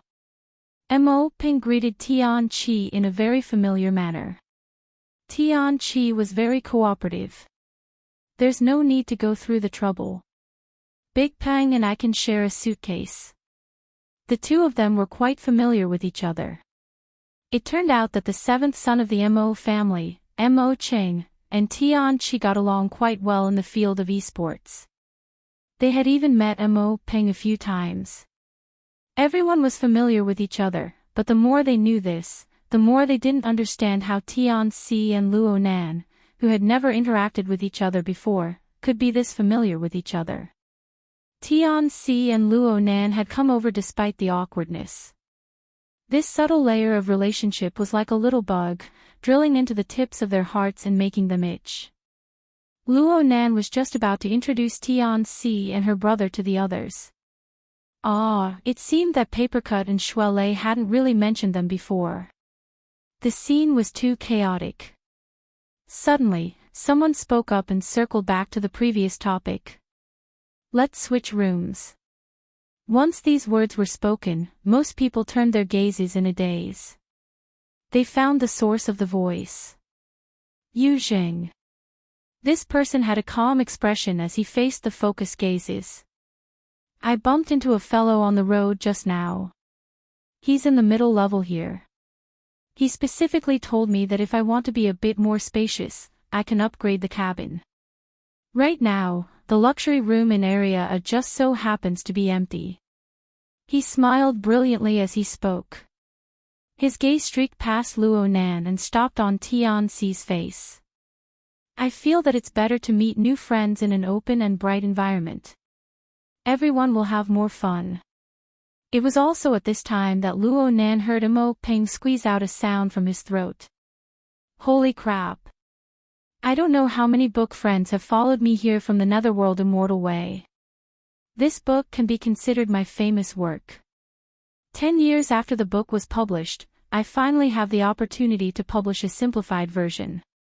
Right now, the first volume of this book has already begun a pre-sale event at Tmall's Dojo Book Specialty Store. The first 200 buyers will receive a postcard with my personal signature. If there are book friends who don't mind my crappy handwriting, you can actively participate. Actually, I'm a bit worried that I won't be able to deliver 200 autograph cards. Chapter 394. The atmosphere in the room became very strange. Yu Zheng's smiling face was very vague. The meaning behind his words was also very vague. But the direction of his gaze was very clear. It was enough for most people to fill in the gaps in their minds. Was he pretending to be unintentional to step on the faces of Luo Nan and the others? Or was he stepping on the faces of Luo Nan and the others to show off to Tianxi? Ha! The meaning seemed to be the same. In short, he was stepping on their faces. Ruan Zihui shot a glance at Mo Han and saw her best friend frown. She giggled and said, "What's the point of changing? We're going to area A, B, and C. The size of the room is of no use." Wow, you're using profanity. Tong Hui made a fuss over nothing. You've already dirted me. Ruan Zihui's sudden outburst shocked everyone present. Unfortunately, she wasn't a veteran. She couldn't help but laugh as soon as she finished speaking. She covered her face and squatted down. But in this way, it would prove her words true. Even Tong Hui was dumbfounded. The focus of the entire room had been led astray by her. Mo Han looked at her in shock. It was just a standpoint. Was there a need to go all out? In any case, Ruan Zihui had used Grey's sacrifice to reverse the atmosphere here. Though she wasn't openly teasing or making fun of them, the men and women were stifling their laughter. They threw the matter of upgrading to the back of their minds. Yu Zheng gaped, but he was unable to say the words he wanted to say. He knew very well that forcefully reversing the atmosphere was too difficult. If he didn't do it right, it would be very hurtful. In the end, he wanted to make a good impression. He didn't want to run into a wall. That's right. Yu Zheng was certain that Tianxi was his favorite kind of prey the moment she came in. She had a sense of propriety. She knew when to advance and when to retreat. She had a graceful bearing. She wasn't very old either. She had just begun to mature. This was the kind he was most obsessed with in recent years.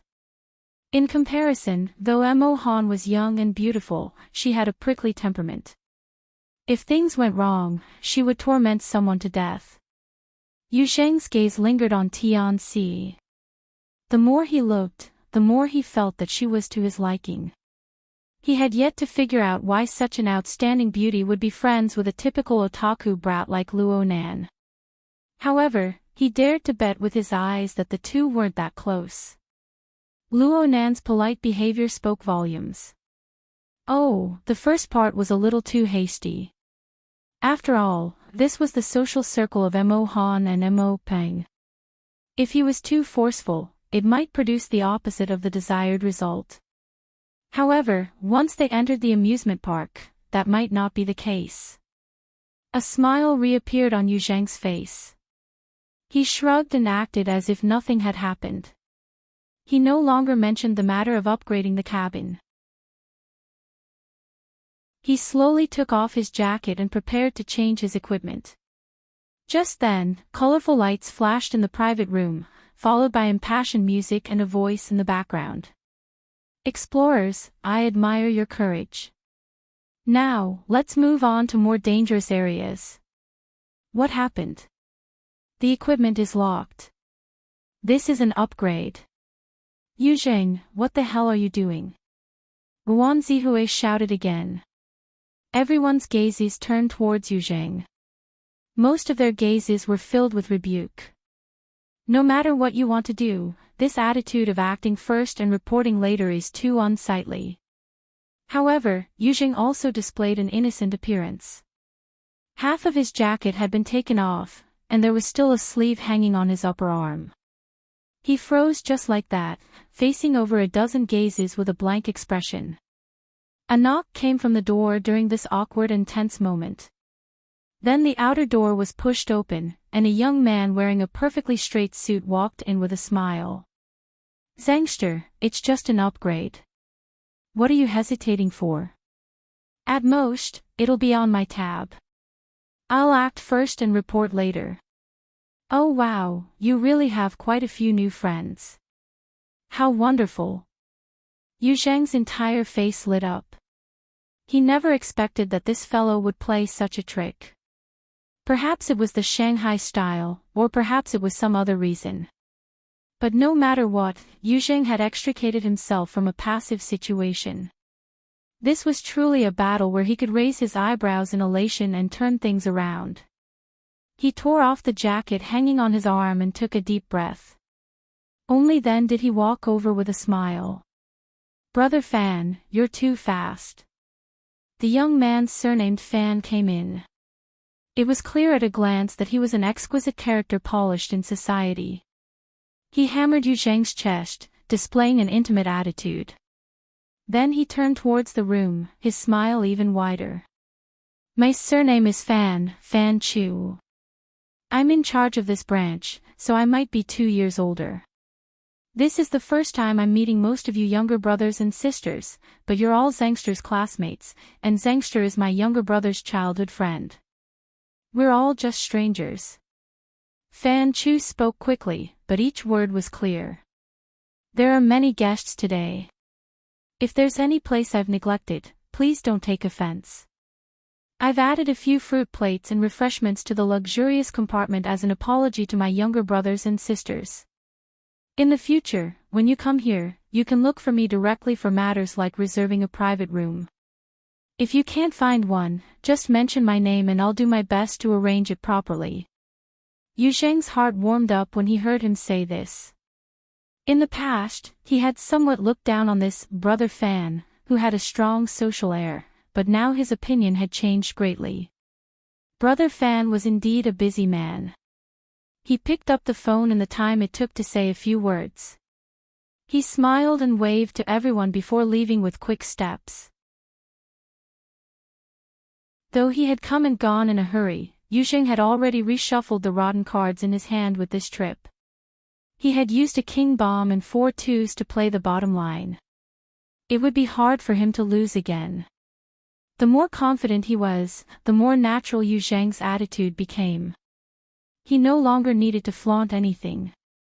He just needed to spread his hands and face everyone, assuming the most magnanimous posture. Fine. I didn't know he would play this hand either.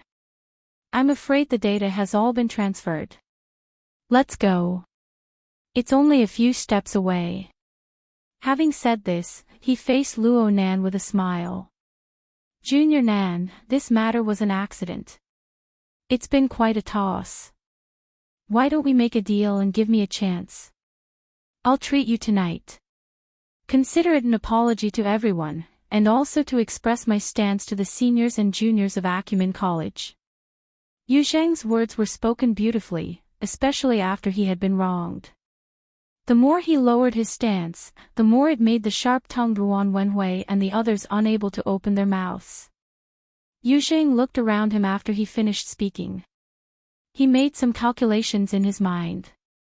Right now, he should have more or less snatched away Luo Nan's limelight as the host. He could continue to plow deeply and meticulously. Look, senior sister Tian. Wasn't she looking over with great astonishment? Tian Si was truly astonished. She could guess Yuzheng's thoughts, but she was astonished at how reckless this person was.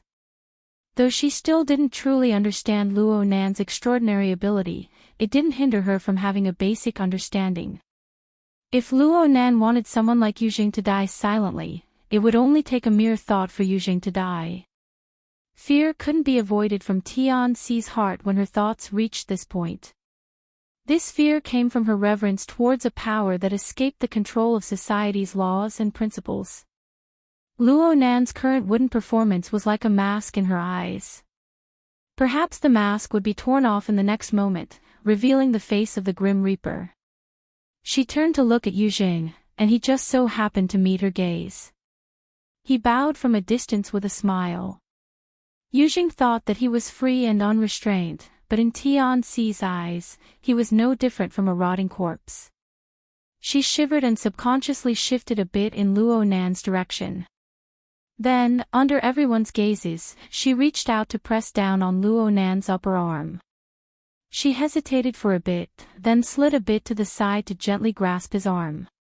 Junior. At this moment, the eyes of the people in the room bulged. Chaotic thoughts ran through their minds. Of course, Yu Zheng's expression instantly darkened. Luo Nan was very baffled. He turned to look at Tianxi, feeling a bit uncomfortable with her suddenly closing the distance between them. He opened his mouth to ask why. At this time, Papercut suddenly jumped out from the side and laughed. Don't be confused. Don't be unreasonable. The data has already been transferred over. It's impossible to go back. Let's go experience the luxury room. I've never been there in my life. He extended his hand to drive them away. Go, go, go. All of you, go. Don't forget your clothes, your personal belongings. Hey, Nanster. Finish talking to Tianxi. Hurry up and go over. Perhaps there were many people in the room who wanted to see what would happen next, but Papercut only needed to use a little trick to make this group of powerless boys and girls, including Yujing, whose heart and face were very stiff, involuntarily lift their feet and leave. The room became quiet in a few breaths of time. Senior, what's the matter? Luo Nan's reaction was a bit slow, but he wasn't an idiot. Even though he hadn't completely understood the ways of the world, from his perspective, Tianxi's heartbeat was chaotic right now. Fear was growing, and the hand holding his arm was very stiff. It seemed as if she had suffered a fright, and her mind was very tangled. The reason for this seemed to be because of him. Luo Nan was a lot more open-minded when dealing with someone like Tianxi, who only knew a little. He gradually adapted to the new distance between him and Tianxi. He laughed. What are you afraid of? I am just worried that you'll get angry. Tianxi's voice was a bit hoarse. She had some problems controlling her breath. In the end, she was still nervous. Me? Luo Nan was baffled. I'm a bit surprised as well. Papercut stood at the door and suddenly spoke, startling Tianxi yet again. But when she saw this chubby youth give a simple and honest laugh, the smile lines on his chubby face appearing rather likable, her heart actually calmed down quite a bit. Shuai popped his head out from outside the door. He curled his lips. That you fellow deserves a beating. He's always stepping on people. He's crazy. Papercut chuckled. Nanster usually has a good temper. I know that, but I never expected you to be this calm and collected when you're in trouble. You're not simple. Ha! Luo Nan was still a bit uncertain. Are you talking about me? Who else could it be besides you? That bro stepped on your face today, and he didn't let it go. I'm really worried that some string in your brain has snapped, and you'll just clean him up like a tank. Motherf asterisk cur. Speaking of which, do you know how hard it was to clean up the scene back then? That bro's entire body went limp. With just a bit of force, his skin and flesh would fall off. It was like he fell into a pressure cooker. Luo Nan had an innocent expression. He had been busy to death recently. How could he have the leisure to think about the matter of a dead person? Tian-si finally reacted at this time. Luo Nan didn't seem to have any killing intent. She carefully confirmed, "You really aren't angry." Luo Nan was depressed, and he felt a bit wronged. Did you guys really have to go so far as to kill him just because he said BBBB? What he did was all for naught, wasn't it? From start to finish, he didn't move a single person, including his sister. And then I have to get angry. Brother Papercut, the few lives I've taken are all because they wanted to kill me first, and then they destroyed my mother's work. This doesn't count as indiscriminate killing, right? Of course. Of course it doesn't count. Nanster, you're very magnanimous. Papercut gave a thumbs up. Tian-si felt it was quite odd when she heard this from the side. The words "a few lives" were seriously contrary to normal social logic. Yet Luo Nan and Papercut spoke of it so casually and naturally. Shuai Lei's expression didn't change at all. In the end, they were different from normal people. Tian-si's heartbeat was hard to calm down. She had no choice but to take deep breaths to adjust. Luo Nan could feel it clearly, but he was a bit uncertain when he saw the situation. He turned his head and asked her, "Was there a problem with what I did just now?" How was Tian-si supposed to respond? She had a clever and varied eloquence, but she was completely unable to display it at this moment. She really admired herself. Why did she think of having a private conversation with Luo Nan just now? It was Papercut who helped her out of this predicament. Nobody had that intention. Didn't they just praise you? I just want to know. Are you sure that kid you didn't move a single person? His tricks are pretty good, especially when that kid fan came over. I don't know what this group of boys and girls are thinking. Tian-si is knowledgeable, but others may not. Luo Nan especially liked this topic. He immediately laughed and pointed at his own head. Sense it. Papercut was just teasing him. He never thought that there would really be an answer. He was stunned for a time. You can even sense this. Of course. It's very clear. It had to be said that Luo Nan didn't understand some of the ways of the world, but there were few in the entire Xia city who dared to say that they could beat him when it came to sensing people's energies, let alone in this room. It was just as he said. Yu Zheng was like a banshee that kept hitting a tree in this matter. The living starry sky displayed that this bro's gravity didn't form any effective fluctuations as a dim star. It had practically no real effect on everyone present at the time. Yu Zheng's influence, regardless of the peaks and troughs, never touched upon the level that Luo Nan needed to pay attention to. He just silently melted into the depths of the vast sea of stars.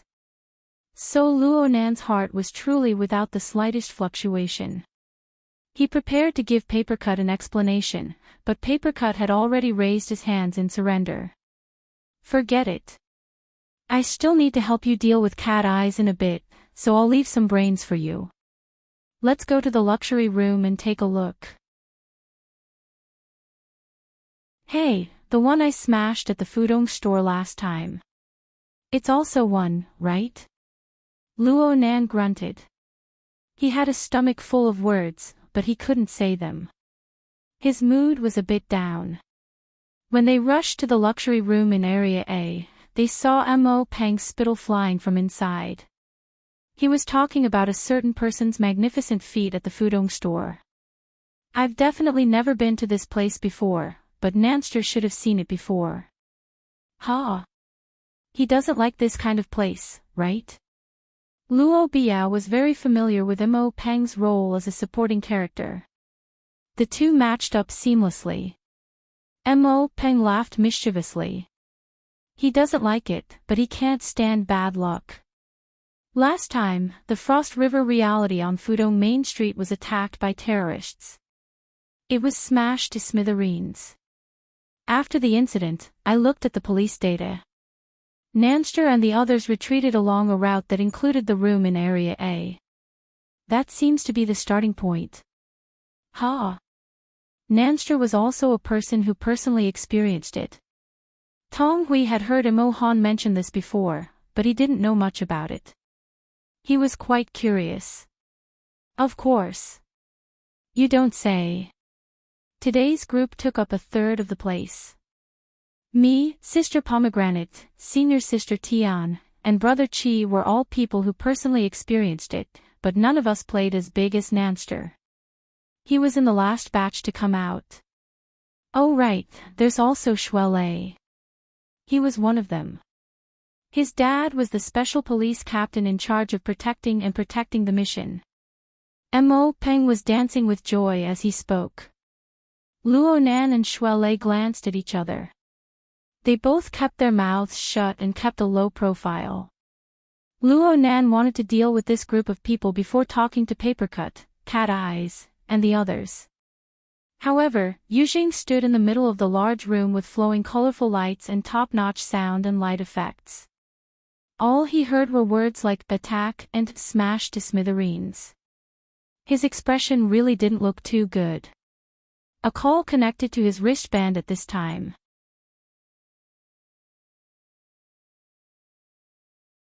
Chapter 395.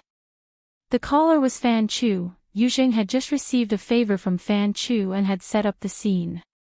No matter what, he had to display an unusual attitude. Hello, Brother Fan, what's the matter? Do you have time to talk? Yujing went into the private room after hearing what he said. In any case, no one was paying attention to him right now. When he reached the suite, he left the door ajar and found a sofa to sit on. Only then did he realize that his muscles had unknowingly tightened. Damn it! How did such a small scene end up like this? Yujing couldn't help but sigh before saying, Brother Fan, speak. Fan Chu said, after I left, I suddenly thought of something. Are there people from Acumen College in your group? Yes, why? Yujing turned his head as he spoke. Speaking of which, it was quite a coincidence. He just so happened to see Tian see through the crack in the door. This beautiful woman stood quietly by Luo Nan's side. She smiled as she listened to Mo Peng's boast. Her bearing and temperament were incomparable. There's a woman. Is her name Tian Si? Hiss. For a moment, Yujing almost thought that his thoughts had been seen through by Fan Chu. He panicked for a moment, but fortunately, he quickly adjusted himself and thought that this was probably a coincidence. He hummed twice and said, Yes, there is. Fan Chu's tone was relaxed. How did you get involved with her? Yujing was also probing. He was brought here by a former schoolmate of 6th middle. When he was promoted, he transferred to Acumen College. What's wrong? Do you have a grudge with Tian Si? Fan Chu laughed exaggeratedly. If I have a grudge with a beautiful woman, then my life is really a failure. It's nothing. I was just asking. You know, I took 2 years of advanced studies at Acumen College. This Tian Si is some sort of cadre in the Alumni Association. I've had dealings with her before. I just remembered. I'm afraid he has completely forgotten about it. I see. Yujing thought to himself. It seemed that this Tian Si was a publicly acknowledged resource in the school. This brother of Fan Chu's had been out of the advanced course for 3 or 4 years, yet he still remembered her. The more resources there were, the more energy it would take to fight for them. However, they still needed to give them a chance to act. There was something that Yujing could not understand no matter how hard he tried. Tian Si was a beautiful woman. She had a good figure. She had a good mouth. She was an influential figure in Acumen College. Why did she put on a completely docile appearance when facing a wooden kid like Luo Nan? Even if they were looking for a spare tire, they didn't have to go this far, did they? At this time, Fan Chu smiled and said to him, Jingzi, you came at the right time today. I happen to have a few friends from nearby universities. Acumen College and Cloud City Business College have some. Their homes are pretty good too. If you have time, come over and play. I'll introduce you to them. Yu Zheng was still quite arrogant to his bones. He wouldn't agree so easily, so he asked, "Who are they?" Fan Chu reported two names on the other side, and Yu Zheng's eyes lit up. That's right, they were both famous figures in the circle of the second generation. His family was in Xia City. Although he could be considered a rich and powerful family, he was still a bit short of what Fan Chu said. Normally, when they met, it was inevitable that they would try to curry favor and flatter him. He didn't like it, but in this kind of game situation, it was more ideal. Alright, I'll definitely go. Brother Fan, help me, introduce them. Actually, Yu Zheng wanted to say, introduce, but he was affected by his inner self-esteem, so he changed the word. No problem, no problem. Fan Chu laughed heartily on the other side. He was straightforward. Suddenly, he said, "Wait a moment," as if he had some work to take care of. Yu Zheng said, "Brother Fan, you go do what you need to do. We'll contact each other in a bit." Fan Chu said that it was nothing, but in the end, he still said his goodbyes. But at the end, he suddenly said, "Jingzi, I think it's quite troublesome for you to take care of so many people.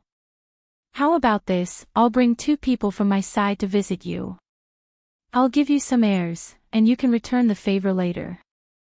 Yu Zheng's heart skipped a beat, but he said, "That's not appropriate, not appropriate. I should be the one to greet them first." "It's fine. Your Yu family's medical business is so big. No one is inferior to the other. The people over there are familiar with each other, but you guys are unfamiliar with each other here. You should at least distinguish between inside and outside. We should give the airs of friends." When Fan Chu said this, Yu Zheng no longer had the strength to resist. He thought of the background and level of this group of people. If they could really come over to offer a toast and a fruit platter or something, his reputation in this circle would be thoroughly propped up.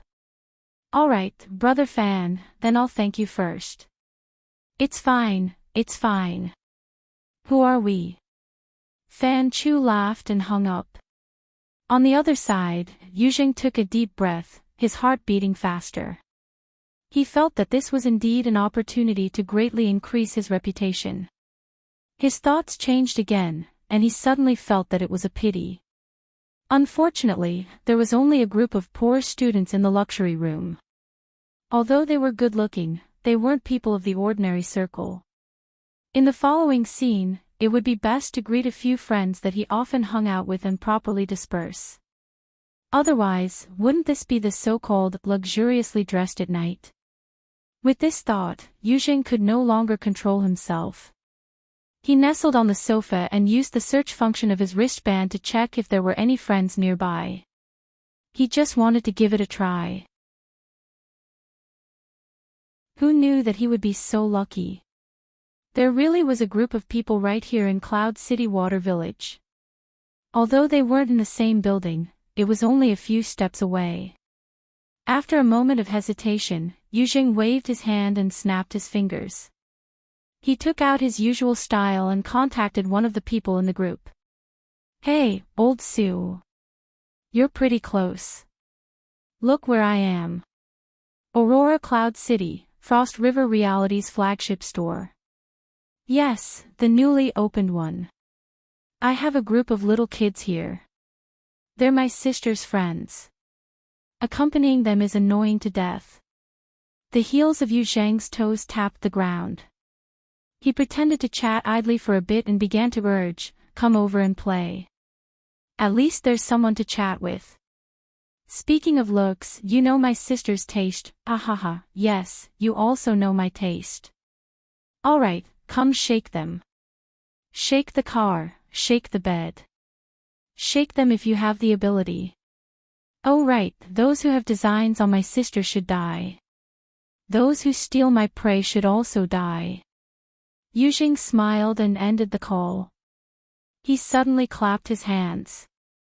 His feet, which had never stopped, stepped on the ground and propped up his body. A warm current seemed to pour into his body, filling him with strength for a time. He walked out of the room with large strides and began to ponder over what activities to do next. He needed to first build up the atmosphere. For example, he could keep a low profile for now. He could hide his claws and teeth and let this group of people toss and turn. He could wait for the two groups of people to arrive one after the other. Then, he would make a dazzling entrance and forge a golden body in an instant. His lips overflowed with a smile when he thought of this. At this time, he just so happened to hear Mo Ping talking again. Nanster, I saw that the doctor's order is gone when you were scanned. Has your body completely recovered? My condition is fine, Luo Nan grunted in response. Since your body is fine, let's all go to Area A. The more the merrier. Me? I'll. Luo Nan was about to refuse when Mo Ping came over. He lowered his voice, you, me, and Pomegranate. The three of us can easily make up for a trip to the reality battlefield. Our expenses can make up for this luxury bag. Yu Zheng, this kid, is being unreasonable. We can't lose face. Luo Nan blinked. What face was there to lose? The two did not reach an agreement immediately. Mo Peng was a bit anxious. I just wasted so much saliva. It was all used to irrigate the dry land. Don't you have grass growing in your heart? Grow what? Grass didn't grow in Luo Nan's heart, but Yu Jing, who had just walked over, had grass growing in his heart. If this group of people were egged on by Mo Peng and ran out to play, then what was he going to do with his golden body? Was he going to kneel and lick in the room by himself? Yu Zheng was anxious. He couldn't care about anything else. He rushed forward 2 steps in an attempt to seize back the initiative. Of course, everything had to be packaged with a dignified reason. Since we're in the luxury room, we need to make full use of it. There are many things here that can completely replace the facilities of Area A. For example, the simulation pod cluster. As he spoke, Yujing used the highest level of authority in the room to adjust the settings. He heard the ring-shaped space of the suitcases on the 4 walls ring out with a beep. The high-back massage chairs under the suitcases slid and converged toward the center, forming 2 neat half-moon structures. These chairs have all been connected to the central AI. Combined with the special equipment of the room, we can completely realize a top-notch reality experience. We don't need to go to Area A to line up. We can set up the battlefield and engage in the wilderness, sea soul, and other group battles. Yujing borrowed some advertising words and did his best to promote the place. There were some results. A few people couldn't help but go, wow. Disregarding everything else, the visual effects were indeed top-notch. Luo Nan turned to look at Papercut. His meaning was, are you interested? How could I be interested?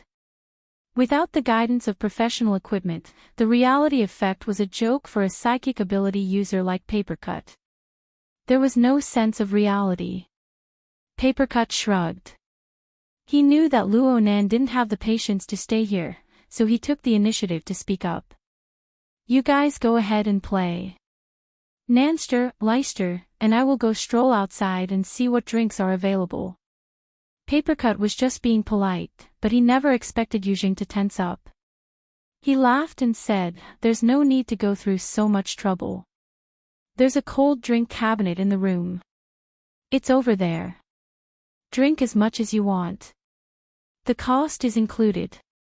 Besides, aren't there 14 people just right for 7 against 7? Papercut chuckled. Mo Ping retreated at this time and poked Mo Han in the crowd. Mo Han fiercely chopped down with her palm. Mo Ping curled his lips and dodged the attack. He spoke in an extremely low voice, hey, are you going to do it or not? Of course. Mo Han responded coldly.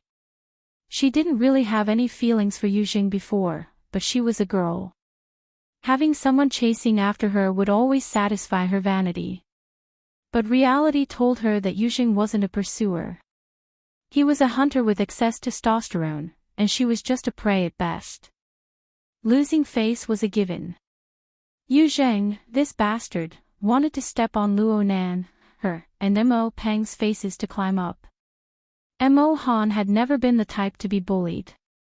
She rolled her eyes and raised her voice. Let's see what everyone thinks first. I want to go to the uncanny valley.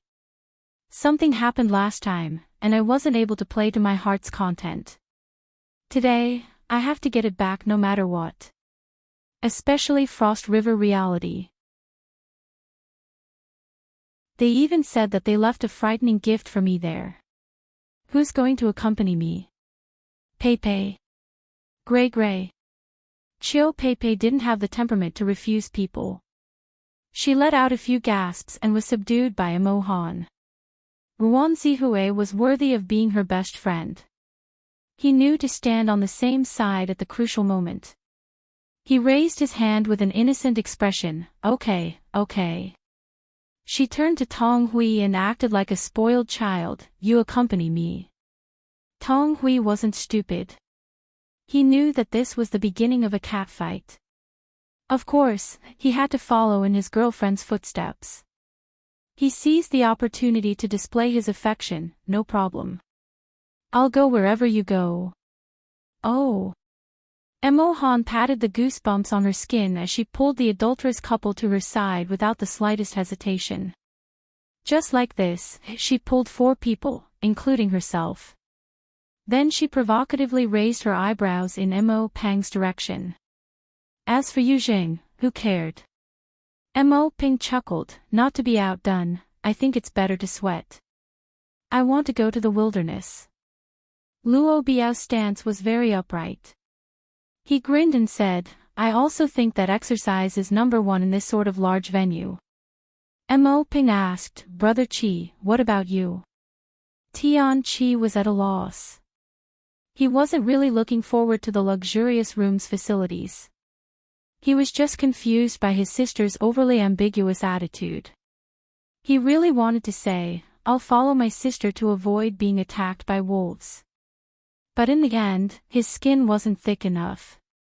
He didn't think that Luo Nan, this wooden kid, could do anything. He thought for a moment before reluctantly nodding his head in the face of Mo Peng's cordial invitation. In this way, 3 more people were pulled away, including Mo Peng. Luo Nan's ability user team and Tian Si didn't need to be mentioned. In just a few words, there were only 3 people standing on Yujing's side, including himself. The other 2 were his sister, Yuqin, and Turner, who took care of their face. Yujing felt his scalp tingle when he saw the situation before him. His mind was blank. He had such a good hand.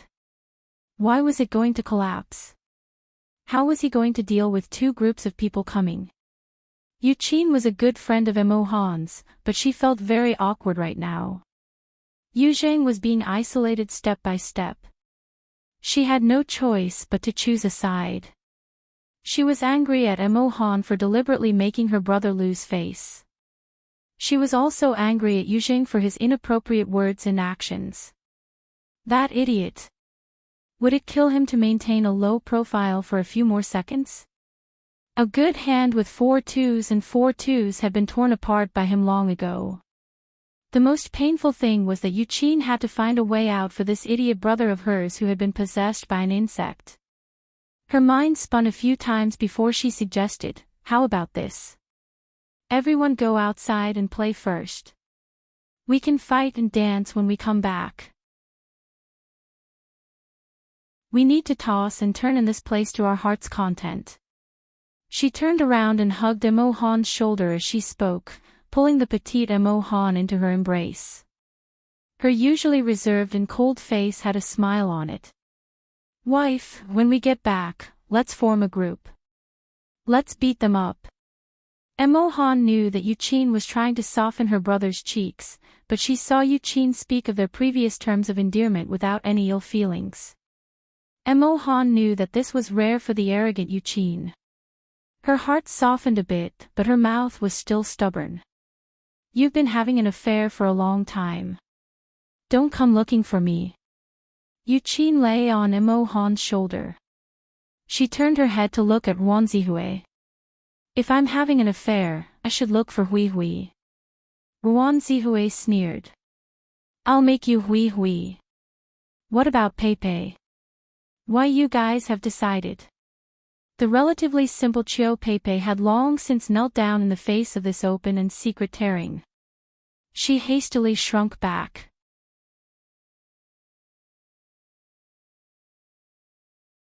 Chapter 396. Yuqin was a famous icy beauty in the circle.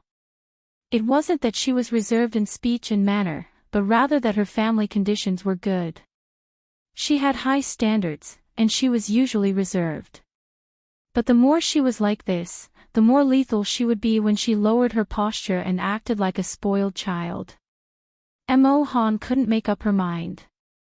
She stole a glance at Emo Peng. Emo Peng opened his mouth slightly, and his gaze drifted. He had an expression that said, I'm tempted, but I can't say it out loud. The dance battle was very popular in their age group. It was something between a sport and a game. The lighting was cool and trendy, and the design of the movements was very beautiful. It was widely liked by young women, and the superb sound and light effects in the luxurious room made it hard for the girls to resist. As for the boys, how could they refuse such an eye-pleasing activity? After all, everyone was here to play. There was a limit to fighting. The embarrassment they gave Yuzheng just now was clear enough. Emo Han and Emo Peng's attitude softened, and the tense atmosphere dissipated a bit. Luo Biao jabbed Emo Peng. Emo Peng knew that he couldn't let Emo Han get off the stage. He could only shoulder this burden himself. He immediately put on a drooling appearance. Okay. Let's go out and have some fun first, then come back and get high. Everyone will have to go on stage later, especially you girls. How was this going on stage? This was clearly getting off the stage.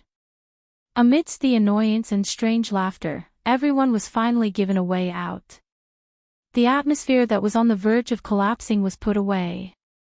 Yuzheng was like coming back from the edge of a cliff. He was still a bit dizzy.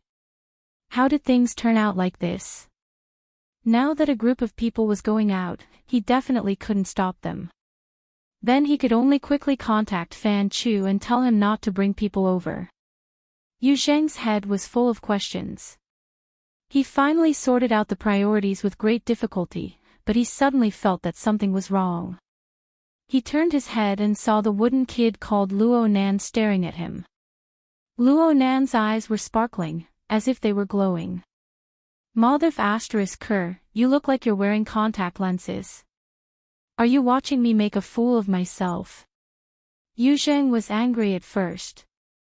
He wanted to glare back, but when he met Luo Nan's gaze, he felt inexplicably guilty. He couldn't bear it, and he turned his gaze away. Papercut was baffled. What are you looking at him for? He's the worst example of destroying a system. Luo Nan's gaze turned to Yuqin after he spoke. This girl isn't bad. As he spoke, he sized up the tall beauty Yuqin from head to toe. Perhaps his gaze was too direct, but Yuqin also noticed it amidst the chaos. She tilted her head, frowned slightly, and turned her head back. On the other side, Papercut was very regretful. He had asked a stupid question that made his mind go blank. However, his curiosity was piqued this time, and he couldn't help but ask, destroy the system? You mean? Nanster, let's go. Let's go. Mo Peng, who had achieved complete victory, was extremely excited. He wanted to drag Luo Nan to the reality battlefield. However, it wasn't easy for Luo Nan to see Papercut take the initiative to mention theoretical research. How could Luo Nan let go so easily? He waved his hand at Mo Peng and said, "Don't mind me. I have something to discuss with Brother Papercut." Before Mo Peng could react, Papercut said timidly, "Actually, it's not." The latter half of his words fell apart in front of Luo Nan's sparkling eyes. Mo Peng did his best to drag Luo Nan away, but to no avail.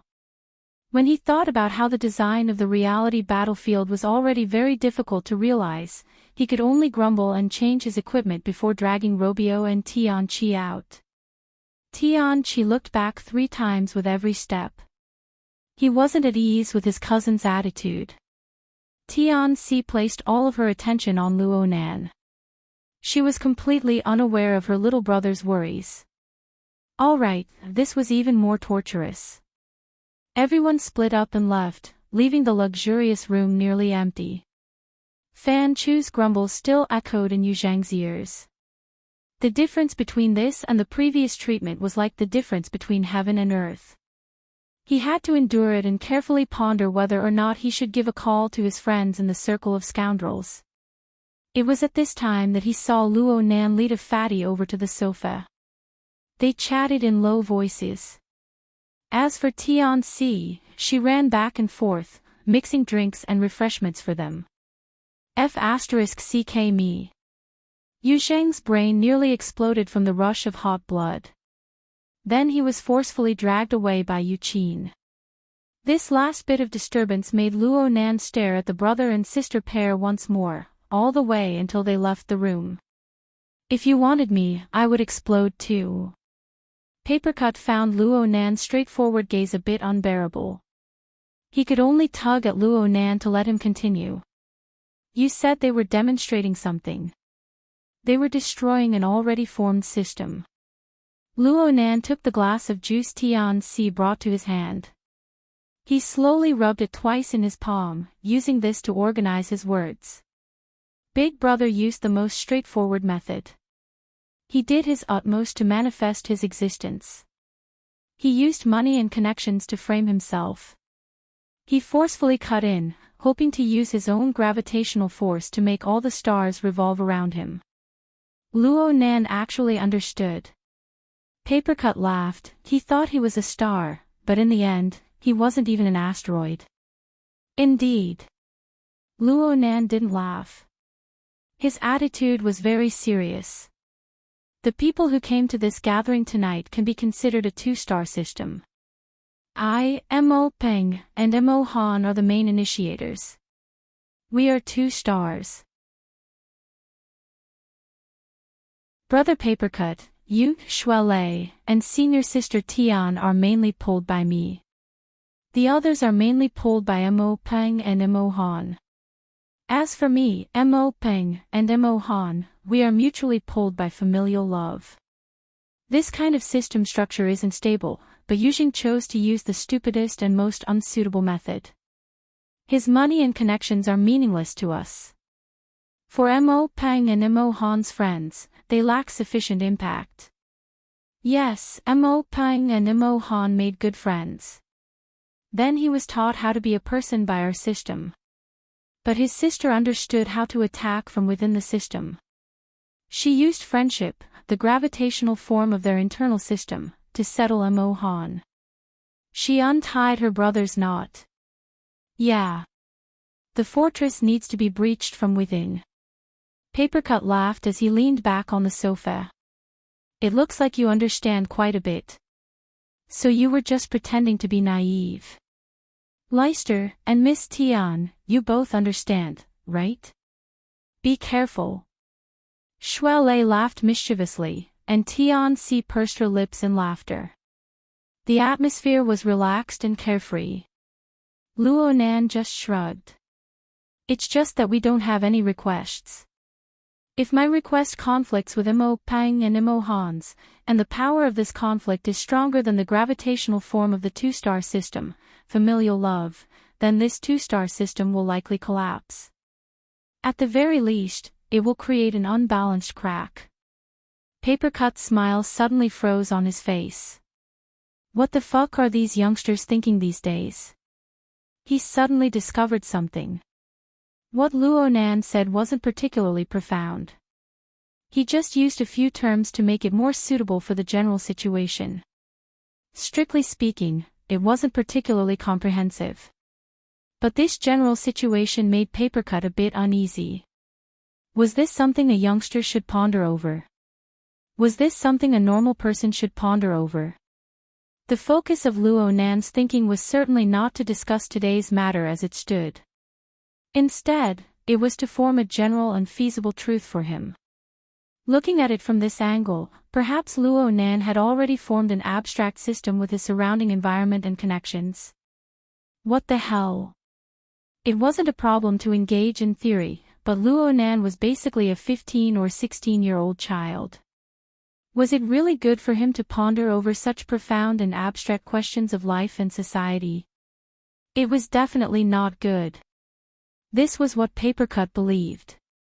If Luo Nan constantly pondered over these questions from a young age, then complex and ever-changing human relationships would become rigid gravitational lines. Lively characters would become ice-cold symbols. This was a large step on the path of being inhuman. Papercut had never personally witnessed this sort of thing, but he had heard quite a bit about it. There were powerful individuals who had unlocked their first-rate supernatural powers early on, and they had even directly become extraordinaries. This was especially true for the leaders of secret orders. The few words left behind in the legends mostly involved this point. The current Luo Nan really had this tendency. Luo Nan continued to speak, but Papercut was unable to listen to even half a word. He stared at Luo Nan from the side.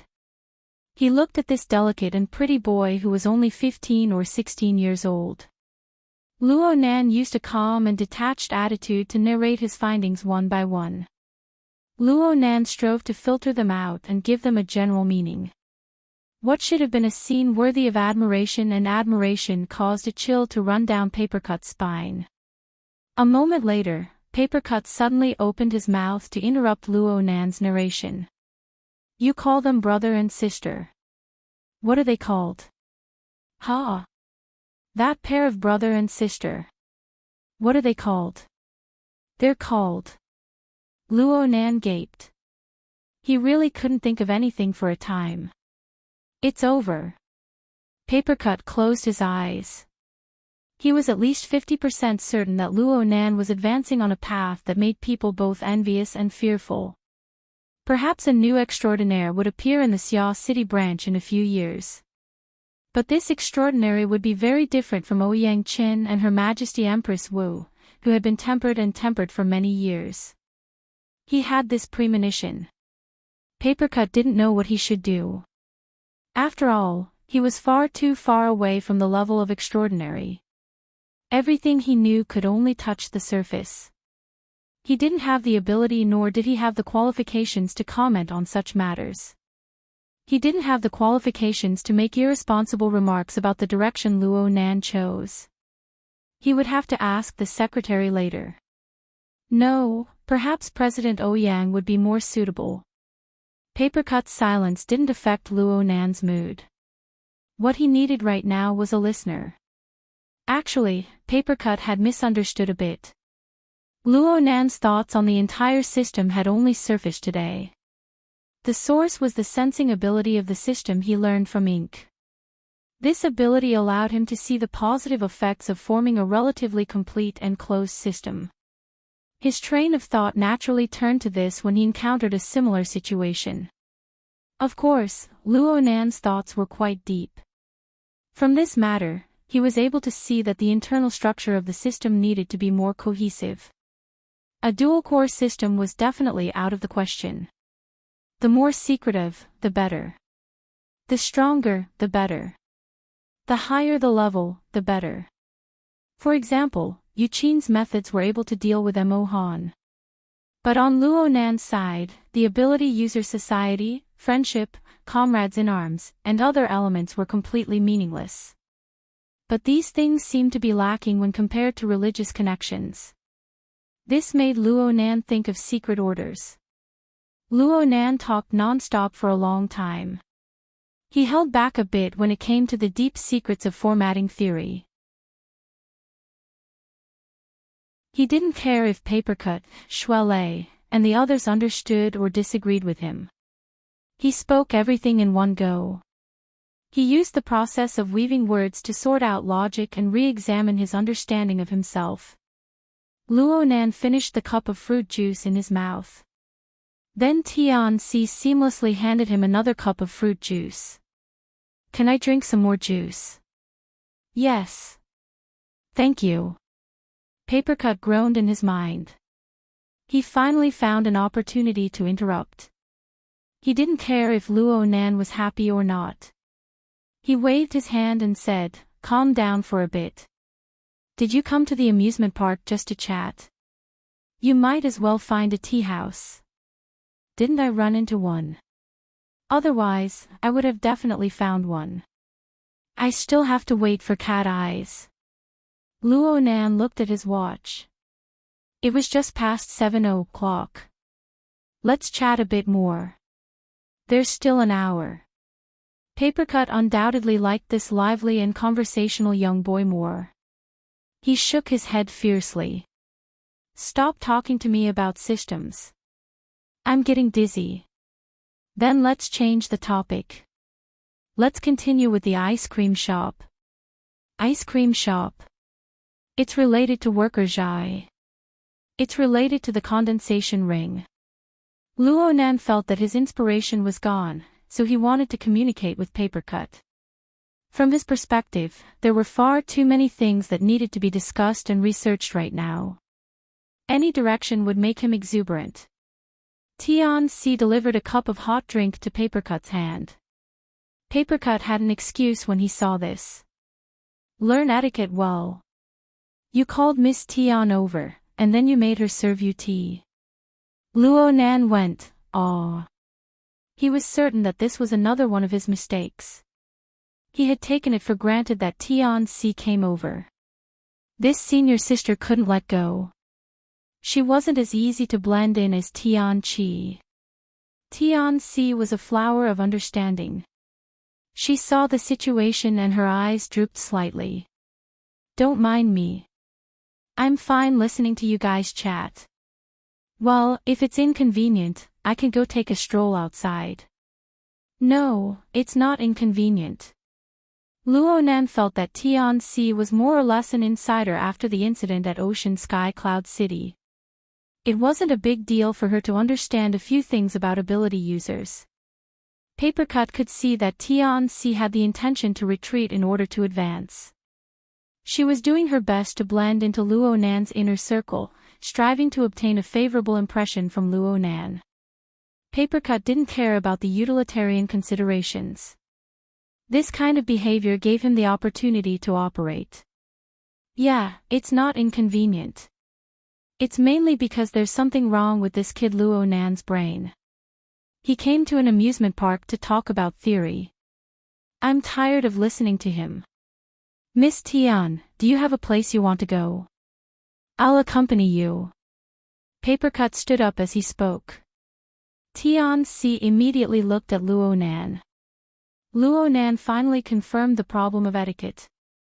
He was a relatively obedient student in this regard. He also stood up and said, then let's go play for a bit. Last time senior sister went to Area C. Tian-Si looked at the three males in the room and shook her head. Area A is pretty good. Then Area A it is. Papercut regained his authority as an etiquette teacher. He clapped his hands and made the decision. He turned to face Luo Nan and said, I'll teach you one more thing.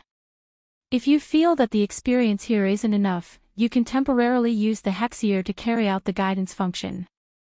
For a specific guide, look at the gaming area on the branch's main page. The group of people left the room just like that. Outside was Area A. Area A. The minds of the four weren't really on this. They just strolled around.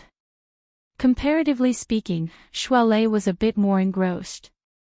He followed Papercut's instructions and went to the branch's gaming area to learn how to set things up. He put on the helmet that was assigned to him, and sure enough, he saw the results. It's really useful. Papercut curled his lips. You're the muscle type. My senses aren't bad. It's really boring to play like this normally. Shualei was all the more exhilarated after resolving the chronic illness that had plagued him for many years. He looked all around. He suddenly saw a place and went, "Hey." He grabbed Luo Nan and said, "Hold on. We're already here. Aren't you going to play?" Luo Nan didn't react. Play what?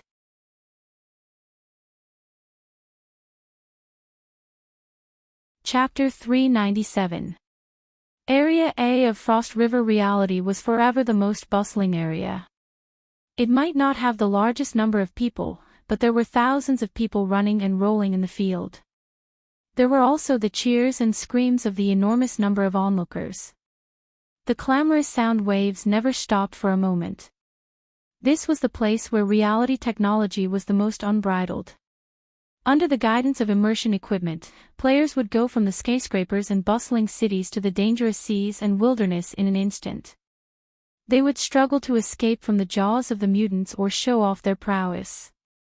In the two-way hypnosis, they would obtain achievements, win respect, vent their emotions, and deliberately seek abuse. But in the end, all they obtained was true pleasure. That's right. Pleasure was something that could be achieved by just secreting dopamine. The experience might not be real, but people were easy to deceive. So, who didn't like playing games?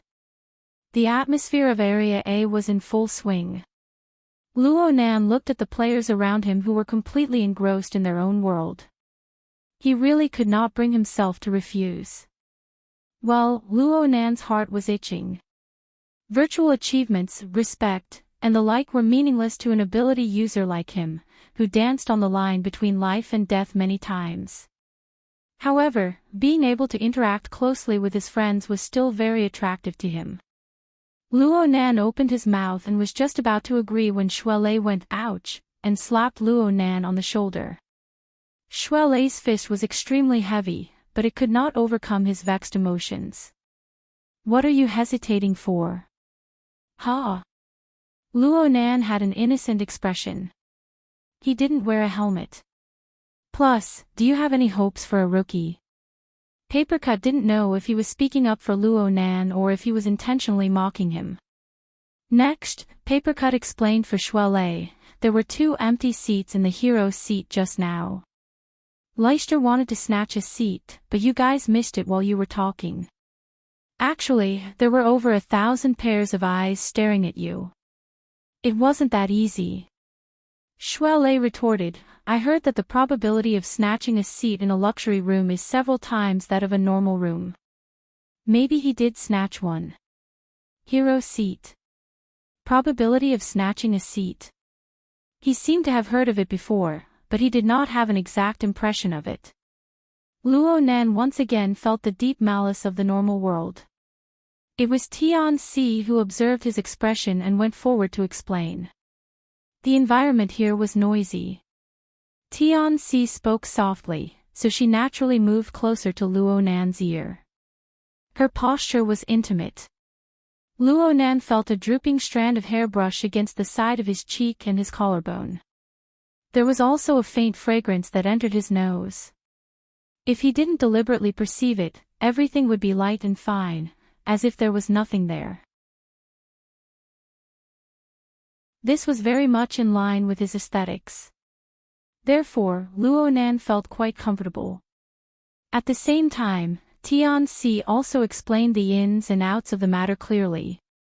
The so-called hero seats referred to 100 advanced simulators with 6 degrees of freedom in the center of Area A. These simulators were seamlessly connected to the wearable equipment worn by the players. While giving the players a more realistic feeling, they could also allow the players to move more boldly without worrying about being too immersed in reality and getting injured. In addition, these simulators had been upgraded in all aspects, including accuracy, sensitivity, and other control indicators. They had the upper hand in battles, and because of this, the players recognized them as hero templates and naturally flocked to them. But that was the situation in Area A. Every day, thousands of players would fight for 100 seats. The supply and demand were seriously out of balance. For this reason, Frost River Reality raised the spending limit for these 100 seats to the highest level. On the other hand, they didn't accept reservations or bids.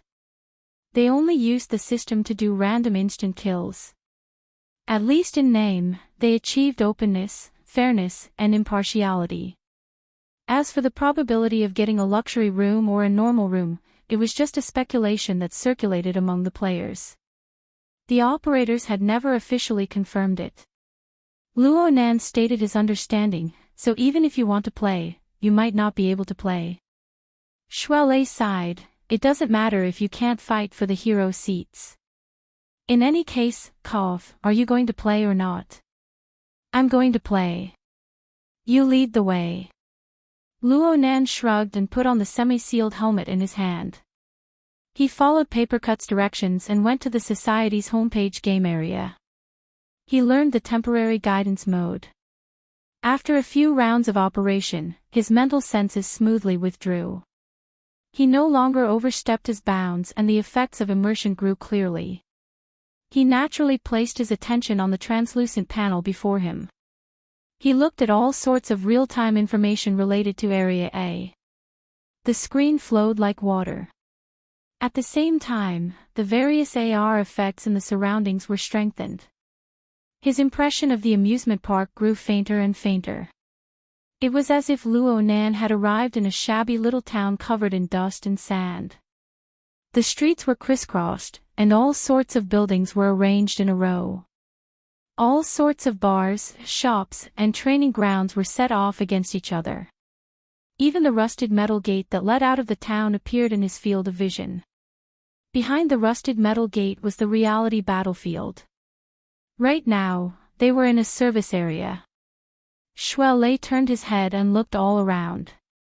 He searched for the most suitable place to go amidst the complex and realistic AR images.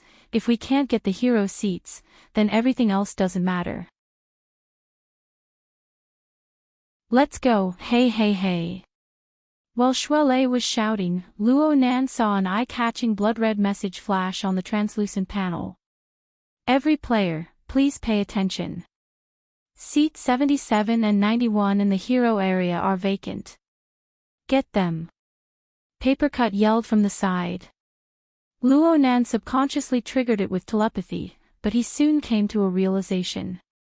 This wasn't the Hexier or the psychic wave network. Telepathy was useless here. But in the next moment, an image appeared on the translucent panel.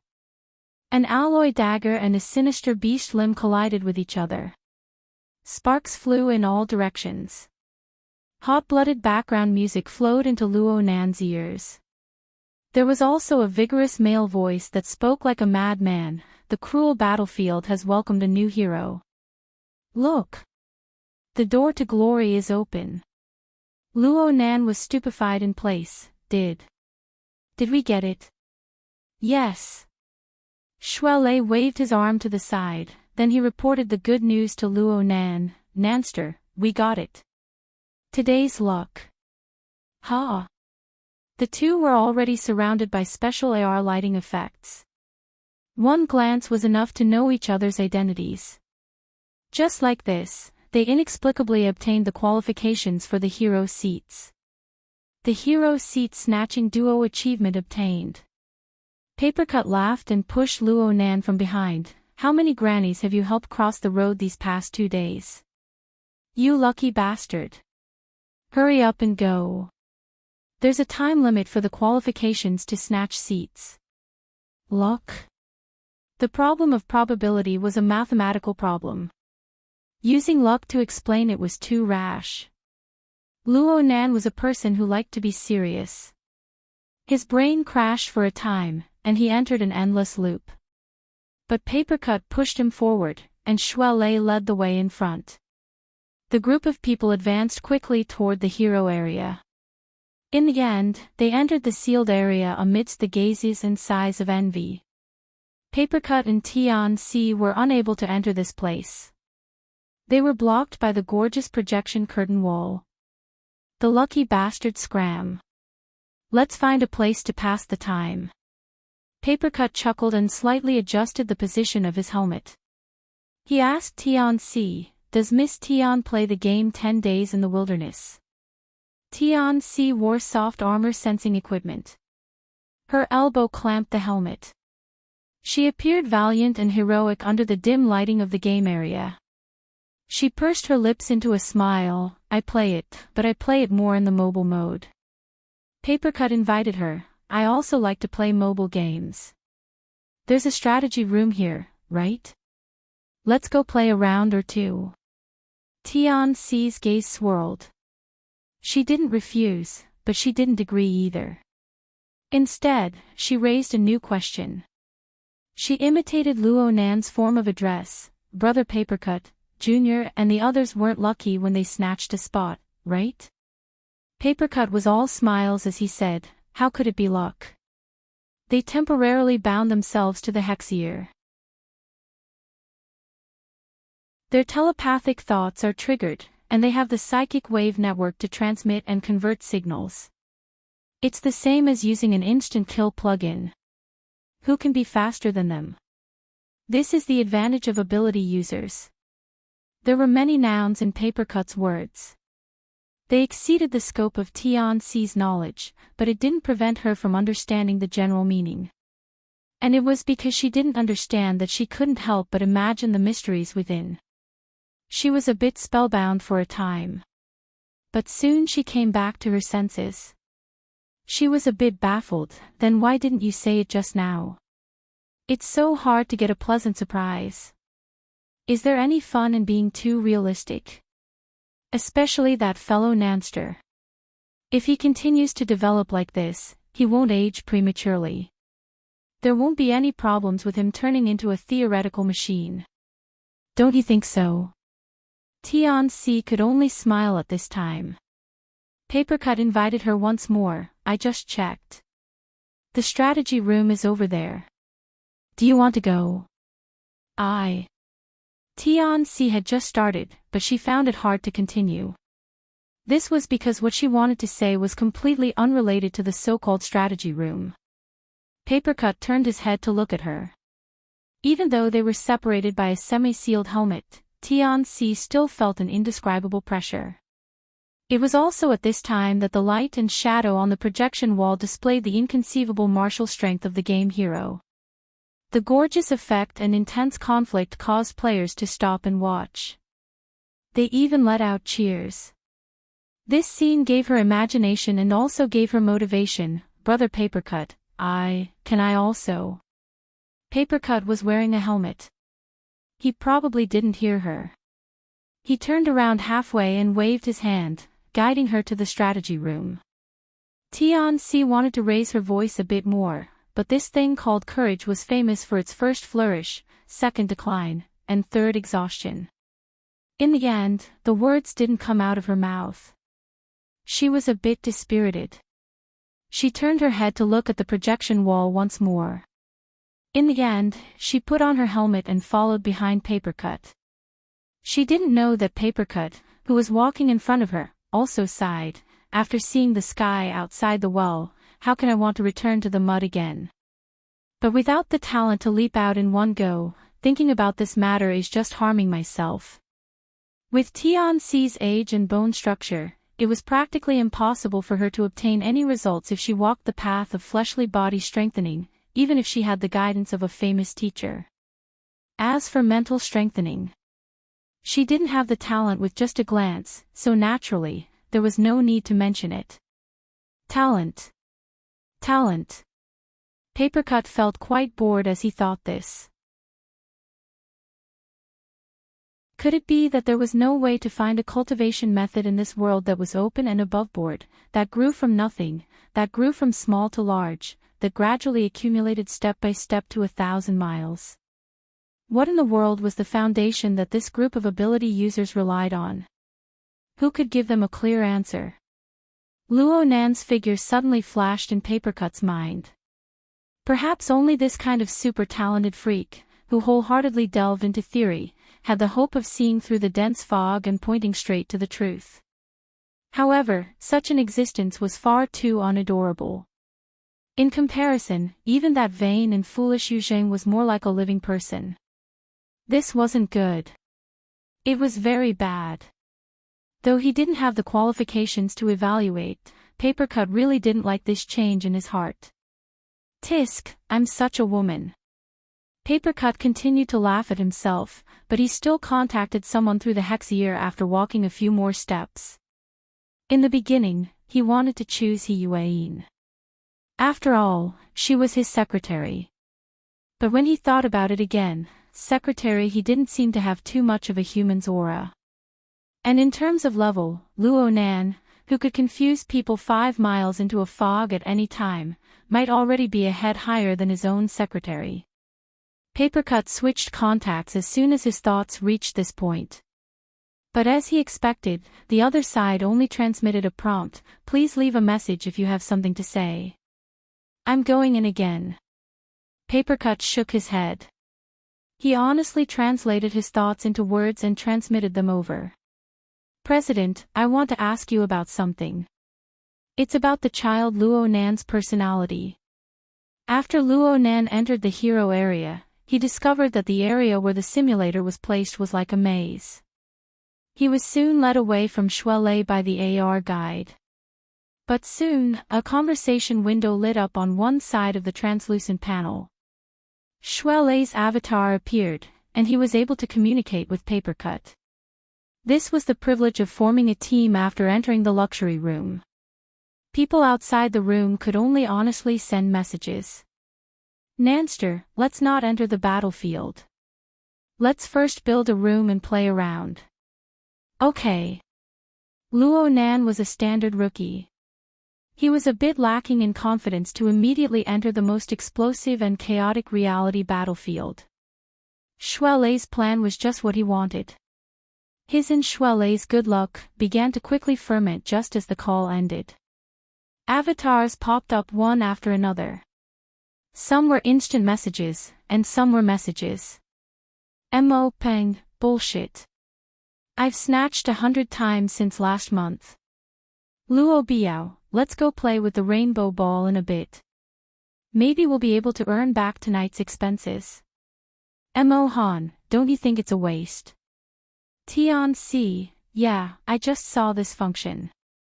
Good luck." This sort of experience was comparable to winning the lottery. It spread very quickly in their small circle. Ruan Zihue, Tong Hui, Chiu Peipei, and the others all sent congratulatory messages in a while. Even Yu Qin and Turner, who were in a more awkward position, said a few polite words to express their congratulations. Of course, there was no need to count on Yu Zheng. Luo Nan was a bit disappointed when he walked to hero seat number 91, the seat he had snatched. Even though Shuelei and the others had given an extravagant explanation of this thing, it didn't look too different from the completely enclosed maglev cabin in the VIP room. Alright, bringing the experience of the VIP room to the public area might count as a move. Luo Nan began to perform a data link with the help of the guide. He was quite familiar with the process. He received Shuelei's invitation approximately 30 seconds later. The scenery before his eyes immediately separated from Frost River reality. It turned into a square platform that was similar to an arena without any barriers. This isn't the wilderness. Luo Nan was quite baffled. This sort of battlefield construction was a bit too lazy. Who said it wasn't? There are several fighting arena scenes in the wilderness. This place belongs to the Flaming Hill Arena of Life and Death. It's super famous, okay? Shuelei appeared in the arena. Out of the 4 categories of regular, deep blue, aberration, and fantasy, he chose the most realistic, regular, human hero. Under the effects of reality, he was wrapped in an exoskeleton, but he was taking it off piece by piece. Luo Nan felt ominous when he saw this. While he was in a daze, he suddenly stirred and blurted out, "Change venue."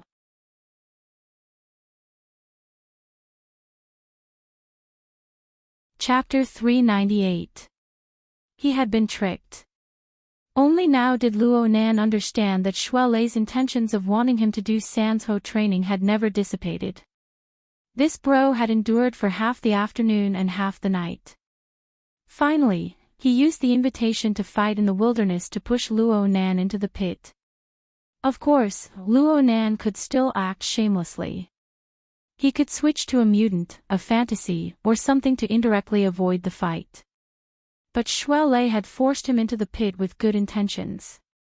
If Luo Nan continued to torment Luo Nan, he wouldn't know how to appreciate favors. Luo Nan suffered for the following period of time. He chose human heroes for the simplest arena combat practice. He used close-quarters combat without armor. Even with the system's built-in action modes, everything was under the support and limitations of reality technology.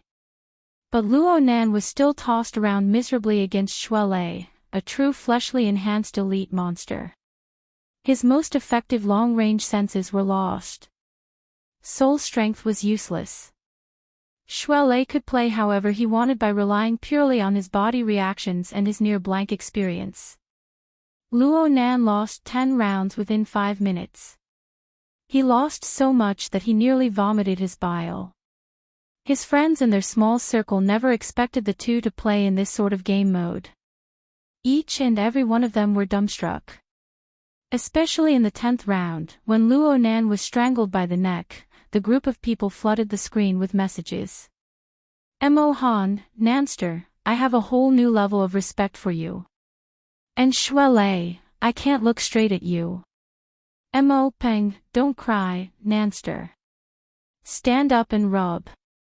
I mean rub your neck." "Tian Si, is this safe?" "Ruan Zihui, I'm already in the uncanny valley. You two handsome bros don't need to play any more horror movies for me to watch." "Thanks. Tong Hui, you're clearly very excited." "I'm talking about my wife. Luo Biao, a love-hate relationship is pure." The others, including Yuqin and Turner, all left messages. In short, they treated these 10 matches as tonight's special program. Shui Lei secretly rolled his eyes, but he still did his best to block out the distractions. He taught seriously. He was an honest person. He didn't trick Luo Nan just to display his various killing techniques. He just used the fight to point out Luo Nan's flaws and increase the relevant experience. After 10 rounds, he felt that it was about time. Entering and exiting after every round was a waste of time, so he simply set up an infinite practice mode.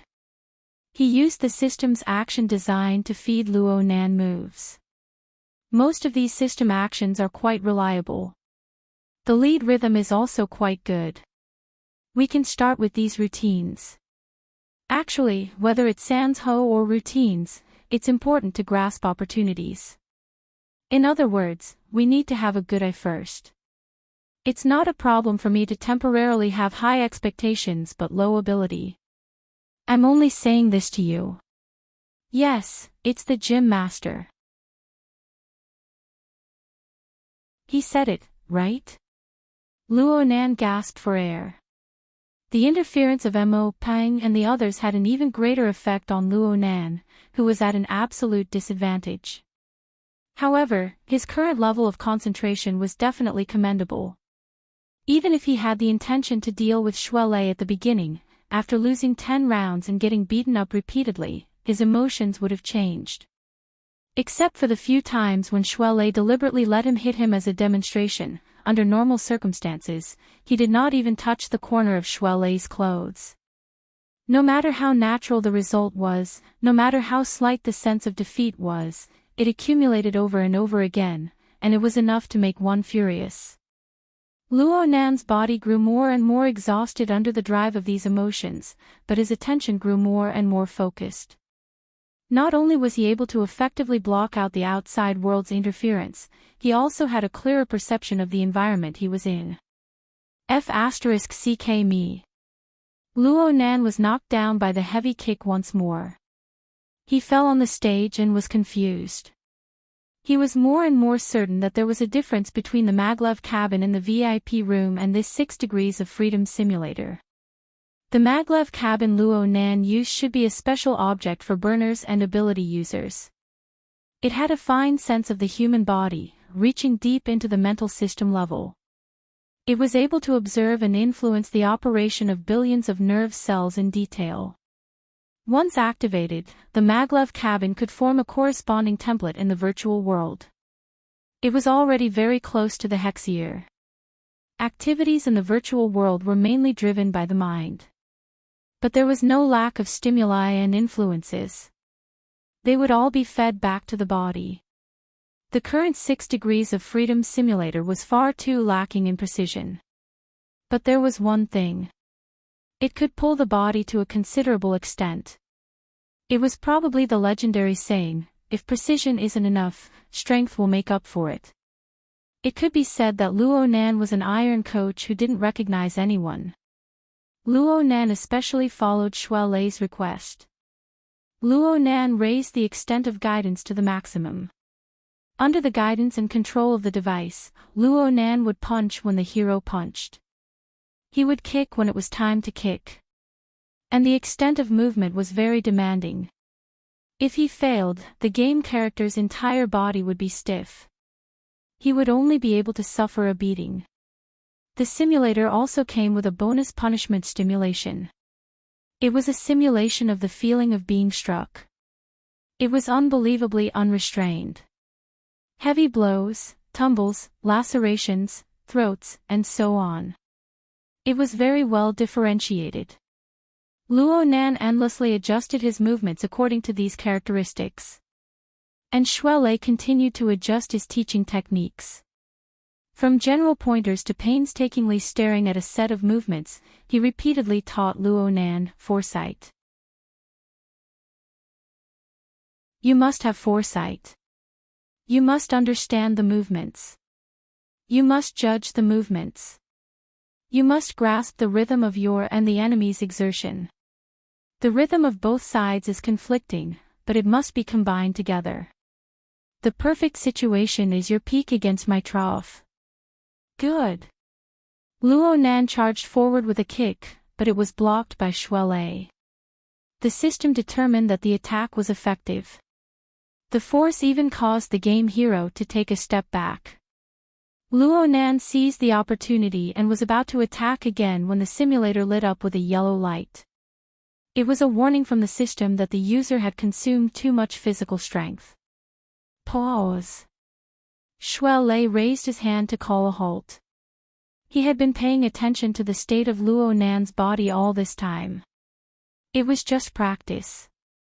There was no need to completely squeeze Luo Nan dry in one go. The system's voice came in at this time. It asked Luo Nan if he wanted to log off. This was quite tactful. After all, Luo Nan had only lit up the yellow light because he had consumed too much energy. If the red light were to light up, the system would determine that there was a risk of excessive stimulation. It would simply shut down the machine and chase him away. Shui Lei was getting more and more addicted to being a coach. He was becoming more and more like a coach. Don't be anxious. Take a few breaths. Let's strike the iron while it's hot. Let's do a wave of foundation training. Isn't this the wrong time to train in the foundation? It's fine. Your internal refinement technique is quite good. Your 9 orifices and 6 roots will certainly be sensitive in the future. You don't need to worry about body control. As long as you keep a close eye on it, you won't have to worry about falling into a bad habit that's hard to correct. Education through setbacks is the most suitable method. In any case, this is what the gym master said. In short, you're going to get abused. Luo Nan let out a heh, but he was still very obedient. He followed Shui Lei's instructions and set the scene to a controlled practice mode. He invited the system's virtual coach to begin consolidating his foundation. It didn't matter if he did this, but a conversation suddenly popped up. Hey, since you're a rookie, go to Area B or C. You're doing basic training here. Are you kidding me? This sentence was just a precursor. Soon, a wave of messages came in. Holy crap. There really are such pretentious people. It's true that you guys are rookies, but it's a bit awkward to put it in front of everyone. The audience wants to change the channel. If you can't change the channel, then change the person. These messages were completely different from Mo Pang and the others' good-natured mockery. Luo Nan and Shuai Lei were a bit stupefied by these messages. The others in the circle were more or less the same. Mo Ping reacted quickly. You guys set it to public mode. That's not right. Who would be so bored as to search your little battlefield? Luo Biao responded, hee hee. The information flooded the screen like a waterfall, and the truth was quickly made clear. The reason was not complicated. On one hand, Shuai Lei and Luo Nan had made mistakes.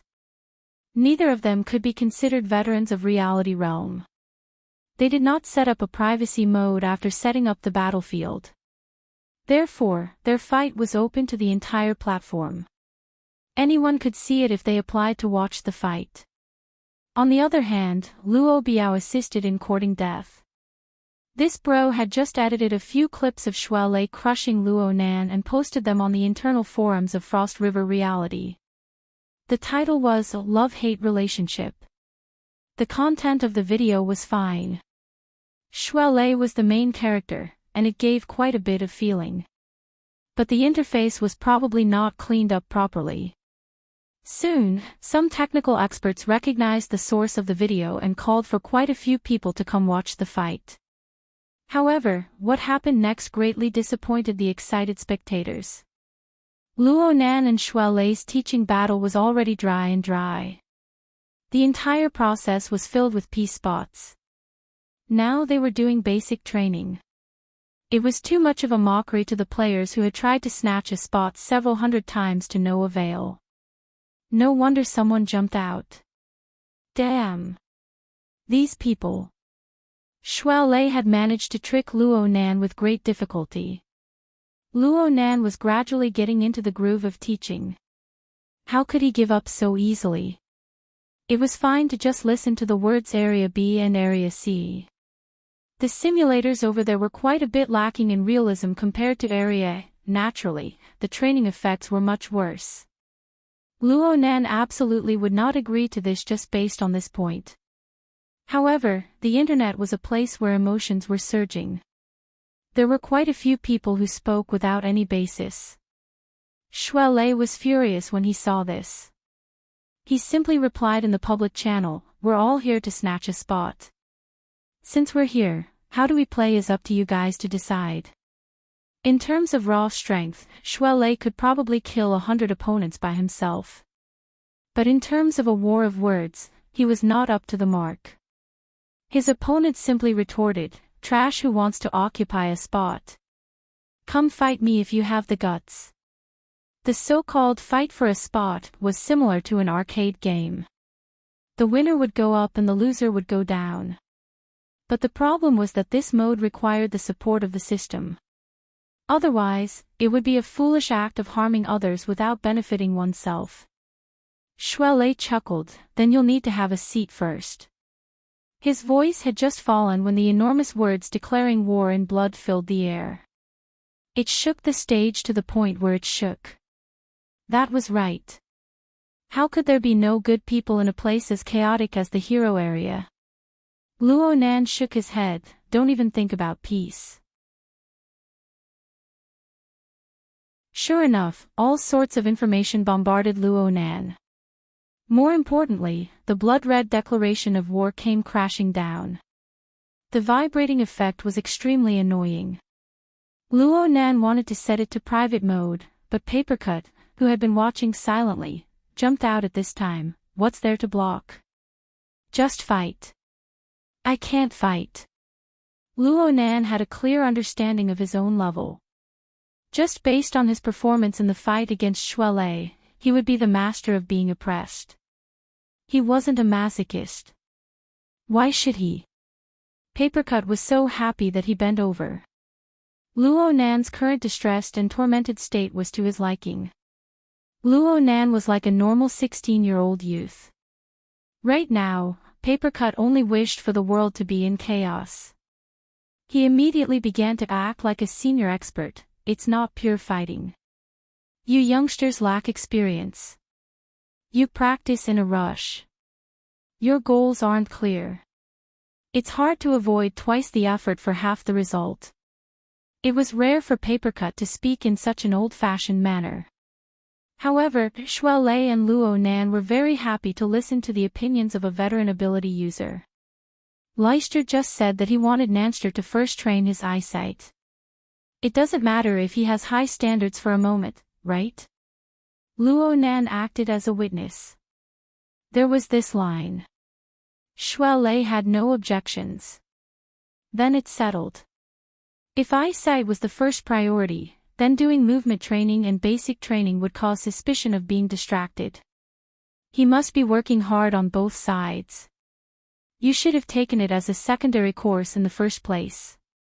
Shuelei tried to maintain his authority as a coach. We have to focus on efficiency, right? Since he wanted efficiency, he might as well let Nanster practice long-range heroes. Don't worry about anything else. Just aim at a moving target and focus on interrupting the opponent's rhythm. Gradually adjust the long-range and close-range attacks. Try a few rounds, and I guarantee that you'll be able to train your eyesight. No, I mean your eyesight. At that time, combine it with practice, and you'll see the results. Shuelei was a little shaken. Knowing oneself and knowing the enemy seems to make sense. Luo Nan saw through everything. Brother Papercut, you clearly want us to team up and fight that group of people. Papercut didn't hide it at all. Nonsense. Against a bunch of kids who don't know their limits, there's nothing else to say. We never abuse ourselves, we only seek to abuse others, isn't that right?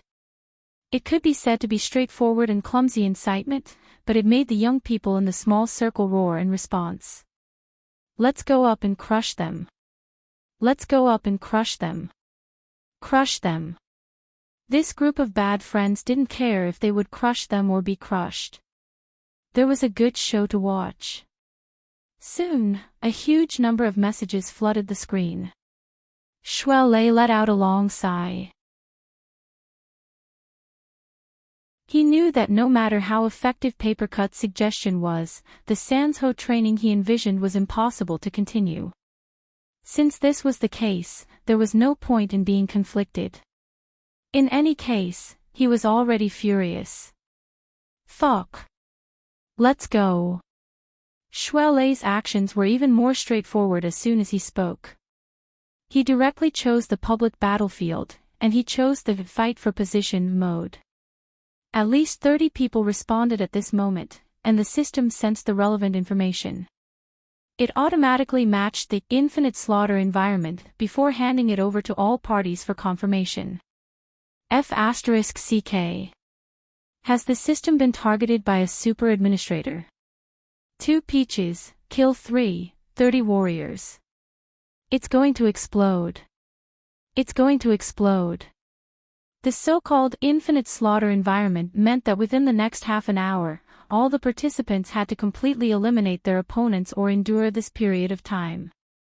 Only then would it be over. Looking at the same situation, at least 20 people would be eliminated. This way, the other spectators would be the fishermen who reaped the benefits. The success rate of snatching positions would be explosively high. The shamelessness of the system exceeded the expectations of the majority of the people involved. However, the current situation was quickly becoming a public event. Under the watchful eyes of the public, very few people would cower. In the end, only 3 people chose to shrink back.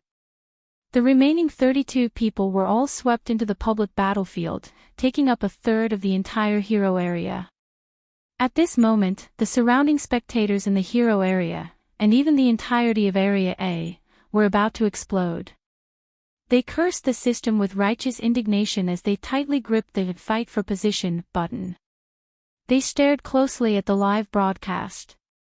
As soon as one person fell, they would begin to fight like mad.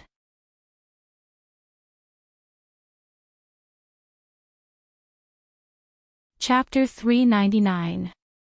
When the uproar erupted in Area A, Yuzheng had drunk a round of wine and had been forced to drink quite heavily. Now he was in Frost River Reality's VIP room, repaying a favor he hadn't used. Interpersonal relationships were like this. Lips touched, phone calls connected, big or small, were favors. His family's stall in the luxury room had been broken up, and he had lost the chance to show off. He had to come here himself to apologize and express his thanks. Of course, this was also because in this circle, no family was inferior to his. They were the ones he needed to seriously curry favor with. For this reason, he specifically had Fan Chu prepare high-grade fruit platters, drinks, and the like.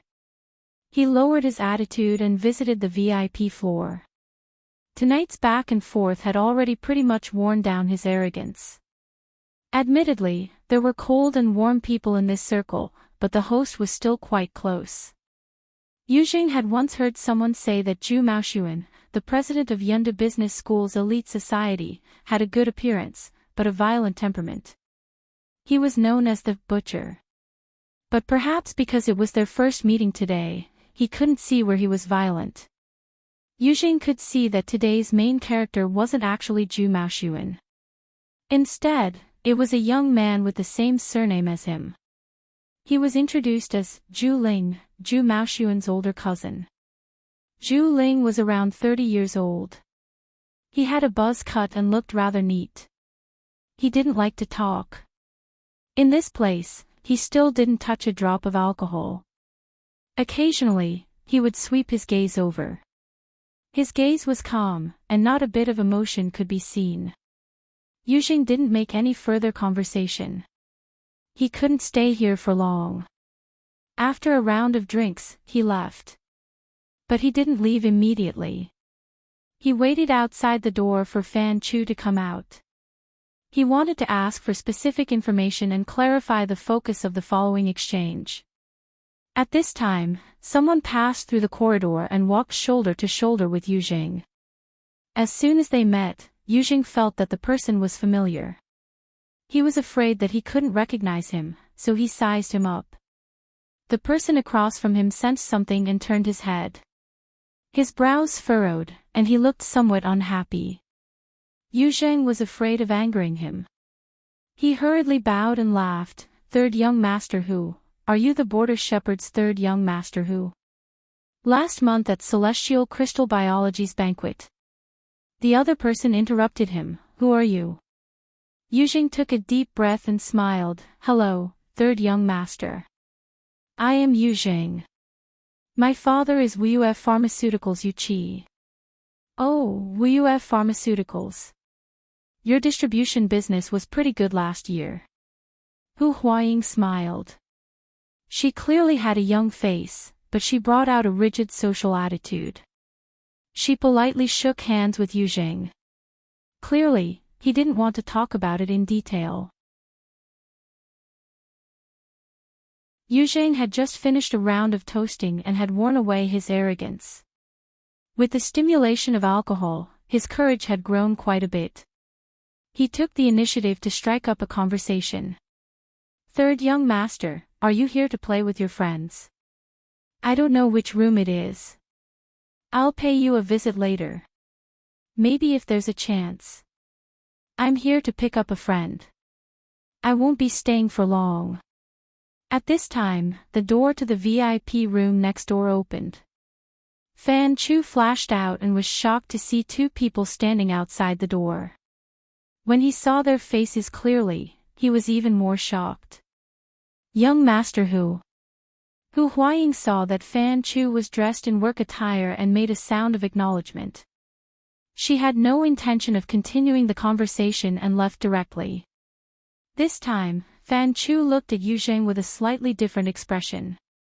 When Hu Huaying turned the corner of the corridor, he asked, "You and young Master Hu, we chatted a bit at the cocktail party. No one would care about this kind of cost-free boasting." Yu Zheng naturally wanted more of it. Fan Chu nodded and pointed at the door behind him. He said in a low voice, "If we meet again in a moment, don't mention young Master Hu's name." Yu Zheng was astonished. "There's something between them." "Nothing. Just don't bring up other side issues." What Fan Chu said clearly wasn't true. Yu Zheng was a bit disappointed with this. In fact, he had hoped to further communicate with Hu Huaying. Although the Hu family was an upstream manufacturer, their business was mainly to order biological raw materials for major pharmaceutical companies. However, as one of the few A-rank suppliers of sky crystal biology, the Xia family and the Hu family had a close relationship. This layer of relationship had to be included. If he could take the opportunity to get to know her today, that would be ideal. What a pity. Fan Chu saw through most of his thoughts. He took the initiative to pull him a bit further away and whispered, "These two circles don't touch each other. Young Master Hu is in the business circle. Young Master Ju is in the military and political circle. The people in this room might not have much net worth, but behind them are all powerful and influential. Do you see that Lieutenant Colonel Zhu Ling? He just transferred from the City Defense Army to the Coastal Defense Army. His military rank was even promoted. His future is limitless. Lieutenant Colonel." Yu Zheng jumped in fright. When they were introduced, the other had only reported their names, but not their positions. He was only in his early 30s, yet he had reached such a rank. Wouldn't he be aiming for a general in the future? That's the Lieutenant Colonel.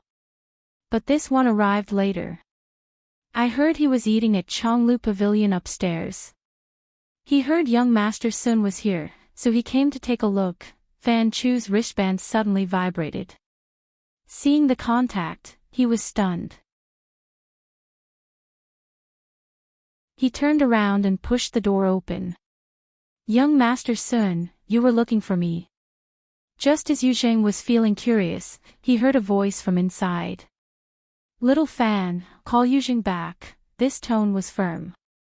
Fan Chu was stunned and hurriedly said, "Jingzi was just chatting with someone outside. He didn't go far." The voice inside paused and then said, "All right. Invite him in." Yu Zheng had long since recognized Zhu Maoxuan's voice. It would be a lie to say he didn't have a grudge against this kind of attitude. Not to mention the tone, if he hadn't spoken with Hu Huaying outside the door and was already downstairs, what would he become if Zhu Maoxuan brought him back with a single word? But the affairs of the world were like this. One set of words in front of people and another set behind their backs. In addition to the difference in status, it was normal to not pay attention to one's words and actions. Yu Zheng had done no shortage of similar things. He quickly adjusted his state of mind, tidied up his external equipment and clothes, and pushed the door open. "Brother Sun, you were looking for me." Zhu Maoxuan stood up with a laugh. He hadn't yet spoken when a gang of drunkards in the room began to shout. "Fuck," he accepted the challenge. "It's those two. Kill them. Torture them to death." For a moment, there was a hint of a crowd surge. What happened? Yu Zheng was a bit at a loss. Zhu Maoxuan very intimately wrapped his arm around his shoulder and went to the edge of the most lively area. This was the central area of the VIP room. In the middle was a three-dimensional projector, which could also be used as a strategy room. The periphery was surrounded by a circle of maglev cabins. Some had people inside, some were empty. Although the overall scale couldn't compare to the hero seats in Area A, the technology was a generation ahead. Each had its own merits. The liveliness of the hero area was being broadcasted in real time here. Zhu Maoxuan didn't need to explain. Yujing more or less understood the cause and effect of the situation after a few more glances. Even if there were some things he didn't quite understand, he could understand most of it through the message records of the room's ally system. Then he felt like he was in heaven. Shui Lei and Luo Nan had both snatched hero seats at the same time. This probability was certainly due to the bonus of the luxury bag. Dogs hit luck. Dogs hit luck. And I lent it to them. Yujing had the urge to immediately leave the room. Unfortunately, he really couldn't do this sort of unreasonable behavior. He didn't know what his facial expression was like, but he knew that it definitely wouldn't be good. Moreover, he still didn't understand why Zhu Maoxuan had called him back. He could only try asking, "Brother Sun." Zhu Maoxuan still had his arm around Yu Zheng's shoulder. He turned his head slightly, and the overly intimate physical contact made Yu Zheng feel quite uncomfortable. His aura weakened a bit. "I heard Fan Chu say that the two people who snatched the seats are your friends." Ah. Seeing Zhu Maoxuan's expression, Yu Zheng instinctively felt that things weren't good. He wasn't willing to take the blame for Luo Nan and Shui Lei, so he responded very honestly, "I just met them today. They are relatives of my little sister's classmate. They're both at Acumen College." "Oh, they're at the same school as Tianxi." Tianxi. He also knew Tianxi. A certain string in Yu Zheng's heart was plucked. He wanted to turn his head to look at Fan Chu, but he was unable to move because of Zhu Maoxuan's oppressive body. Soon, that feeling was annihilated in front of Zhu Maoxuan's masked smile. Yeah. Tianxi was invited by them. They should be quite close. When the last sentence was added, Yu Zheng seemed to hear the snigger of a demon in his heart. The resentment that had been accumulating in his chest for a long time was suddenly vented. But soon, a different kind of pleasure was born, like sparks buried under the ashes of grass. Zhu Maoxuan patted his shoulder again, his eyes flashing. "I say, these two guys don't have eyes. They don't have any face. They provoke public anger and still refuse to repent. If Acumen College is filled with these kinds of people, then it's pretty much done for." The true colors of the legendary Butcher began to appear, and they came without any concealment. Yu Zheng felt very uncomfortable in his heart, but he had already loosened his mouth. He didn't have the qualifications to say anything. He could only stare blankly and say nothing. But Zhu Maoxuan still wanted him to continue expressing his position. For this reason, he used a very intimate address. "Zhengzi, you don't mind teaching these two little guys a little lesson, right?" Yu Zheng nearly blurted out, "I don't mind," but he still had a bit of basic self-respect. When the words reached his mouth, his shoulders stiffly shrugged. He feigned a casual response. "I don't mind. As long as my little sister doesn't embarrass herself too much, it's fine." Zhu Maoxuan laughed loudly as he patted his shoulder. He used a lot of strength. At this time, someone else shouted, "Fuck, the system is cheap to a certain level. It's loading an infinite killing environment. It's taking advantage of the situation to shuffle the cards." Zhu Maoxuan turned his head and scolded, "What the hell are you afraid of? The VIP room is just AFK for half an hour. If you want to go, hurry up and drive them back. We'll go to that private room over there to have fun." Yu Zheng stood to the side, becoming more and more embarrassed. Zhu Maoxuan took his hand away and turned his head to ask Zhu Ling, who hadn't spoken much. "Brother, you're not coming to have some fun?" He didn't hear a response. Perhaps the other side had just made a gesture, probably refusing. Only then did Zhu Maoxuan say to Yu Zheng, "It's a lively time, so don't leave. There aren't many people here playing in the wilderness. There are still empty maglev cabins. You'll have a bit more fun. It wasn't like Yujing hadn't played in the VIP room's maglev cabins. He really didn't care. But since Zhu Maoxuan had offered an invitation, it was hard for him to refuse. He hesitated and said, "My peripherals don't match." "It's fine. Rescan." "Oh, wait. Little fan, there's a compatibility mode, right?" There is. Fan Chu didn't look for a technician. He personally came to test it. At this point, Yujing couldn't say anything to refuse. He pinched his nose and said thanks. Under Zhu Maoxuan's gaze, he entered the maglev cabin. He sat in a moderately spacious seat. His body was comfortable, but his heart was completely uncertain. What did Zhu Maoxuan want to do? No matter how Yujing struggled, Area A didn't lack for explosive topics tonight. Over 1,000 people were watching the scene of cursing. There was also the gambling that had been opened on the spot.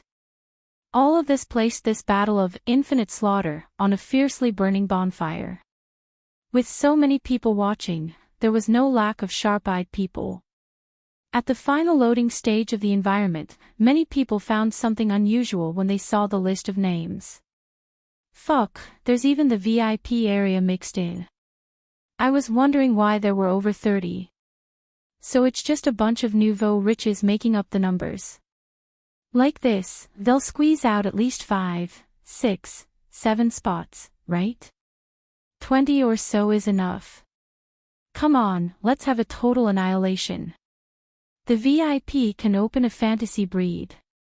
That's a boss template. Sweep the trash and kill the boss. At this time, who cared about the final result? It was fine as long as they quickly gave them a good time. Before, they were the lucky ones that made people envious. They were the focus of attention. Now they had become the objects of amusement. No matter if it was positive or negative, they would gladly endure it. This was the era of eyeballs, the era of entertainment. Luo Nan, who was in the center of attention, had a strange sense of vanity. Perhaps it came from the resonance of the emotions of the masses. It was a subtle group mentality. At the same time he saw through his own thoughts, he laughed out loud and switched hero characters. Without much hesitation, he chose the ace firepower player of the Earth Corps, Haya, who had fought with Zhang Yingying on the ship blocking mountain. Under the current circumstances, being a heavy-armored firepower expert was certainly not the best choice. But this was the only character Luo Nan could be said to be familiar with. This was the only one. A few seconds later, this sturdy senior officer carried the mechanical dog, Nubi. They were teleported to the cracked red earth of the wilderness. This was already a public battlefield. Shuaolei had been teleported to an area 7 kilometers away from Luo Nan. He was madly dashing over to join them. Today, they were the public enemies of the world. They would certainly be the targets of everyone's firepower. If they were to separate, it was very likely that they would be rubbed against the ground by this group of players. Shuaolei's reaction wasn't slow, but he couldn't resist the magic of luck. The distance between the two was really too far. It was extremely difficult to quickly join forces. From the results of the FireEye platform scan, Luo Nan could see that there were people charging over to intercept them. They even spoke on the public channel, "Purify the environment. Clean up the trash. Clean up the trash first, then communicate." This was the naive type. There was also a group of people who remained silent and concealed themselves. They were cautious and vigilant.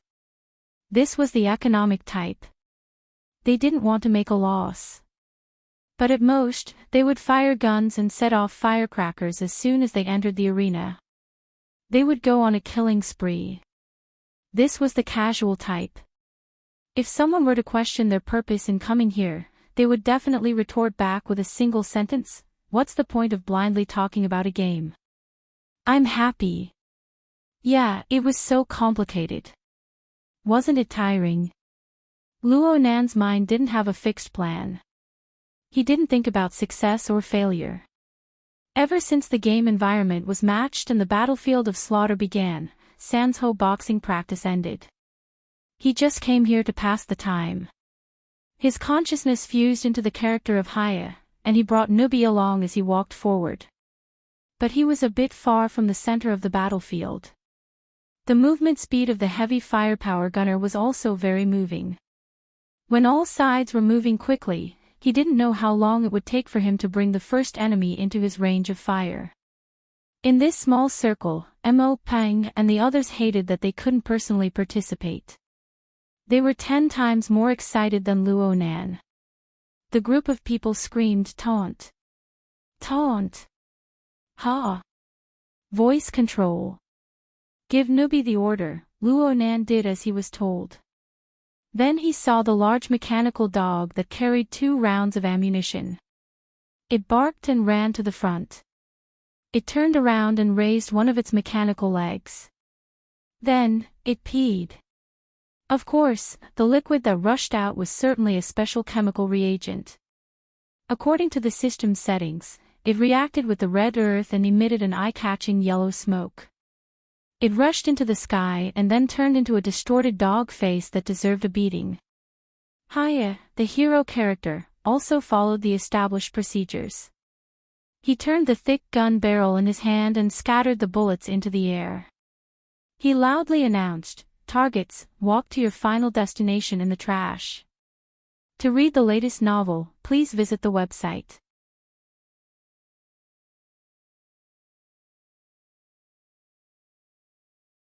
Chapter 400. F***CK. How shameful. Luo Nan never thought that it would have this kind of effect. He could not help but curse. Mo Pang and the others were all laughing in their small circle. At this moment, someone exclaimed, "Who's online again?" Luo Nan did not pay attention to the follow-up of this topic. Everyone on the battlefield had noticed his existence due to the effects of the taunt ability. Regardless of whether they were naive, economical, or casual, most of them gathered over here. Luo Nan was not stupid enough to wait for people to come over. He searched for the nearby area most suitable for unleashing his firepower. Disregarding other factors, a hill was enough. He chose a good position at the top of the hill and followed his old method. He erected a platform, maximizing his firepower. Then he waited for the various people to arrive. Noob. Over 1,000 spectators who witnessed this scene had the same thoughts. Absolutely noob. Choosing a heavy firepower user in this environment was already a noob choice. Luo Nan did not have any companions to protect him. He set up his stance in an extremely conspicuous position. He was treating himself as a target. The effects of the taunt smoke were quite good. A target entered the FireEye platform's firing range in a short 30 seconds and was captured by the search radar. The radiation of the electromagnetic waves alerted the enemy. The enemy reacted in time and made evasive movements. Luo Nan did not hesitate at all. He used the default manual mode and pulled the trigger. Too early. Mo Peng, Tian Qi, and Luo Biao screamed together. The short hill in the distance was flattened by the bullets. Smoke and fire rose everywhere. The visual effect was quite good, but after a wave of bullets rained down, the results were practically zero. Luo Nan continued to fire since he did not hit. Mo Peng could not help but shout, "Can you move your finger away from the trigger for a bit?" Before his voice could fade away, the enemy was the first to panic amidst the bullets that filled the sky. He made a meaningless dodge and was hit by a stray bullet. He froze for a moment, and then he was taken away by the chaotic gunfire. Luo Nan muddle-headedly obtained the first kill just like this. The background sound was weak and powerless. First blood. It was like a moan. But area boiled over because of this. The unexpected elimination brought unexpected opportunities. It was unknown how many people pressed the snatch button at this moment, hoping to become the new lucky one. Mo Ping choked on this result. Then he determined he drowned. Look at the ammo reserves. Blacktooth's core, Fire Eye platform was built on a large weight-bearing exoskeleton. Although his movement speed was slow, he was also one of the standby characters who carried the most ammo. There were 3 of each type of ammunition. Including the one on Newbie's body, there were a total of 4. The total weight was more than a ton. But Luo Nan's bold fighting style had already consumed a quarter of his ammunition base. That was equivalent to 1/16 of the total ammo was gone just like that, and this was for a similarly clumsy rookie. He still had to face close to 30 enemies. If he used this method, he would definitely run out of ammunition and food. Noob, remember to leave a bullet for yourself. Otherwise, you'll be jumping into a ring of fire. The so-called jumping into a ring of fire was a term used in the wilderness. The general idea was that one would lose the ability to fight back and be humiliated in public like a circus animal. There were all kinds of weirdos in the game, and Mo Peng was really afraid that his brother would encounter such misfortune. So he was practically shouting at the top of his lungs, "Shoot! Shoot!" The real enemies were already closing in at this time. There were 5 or 6 people who entered the firing range of the Fire Eye platform one after another. These people weren't stupid. They spread out and closed in from different directions.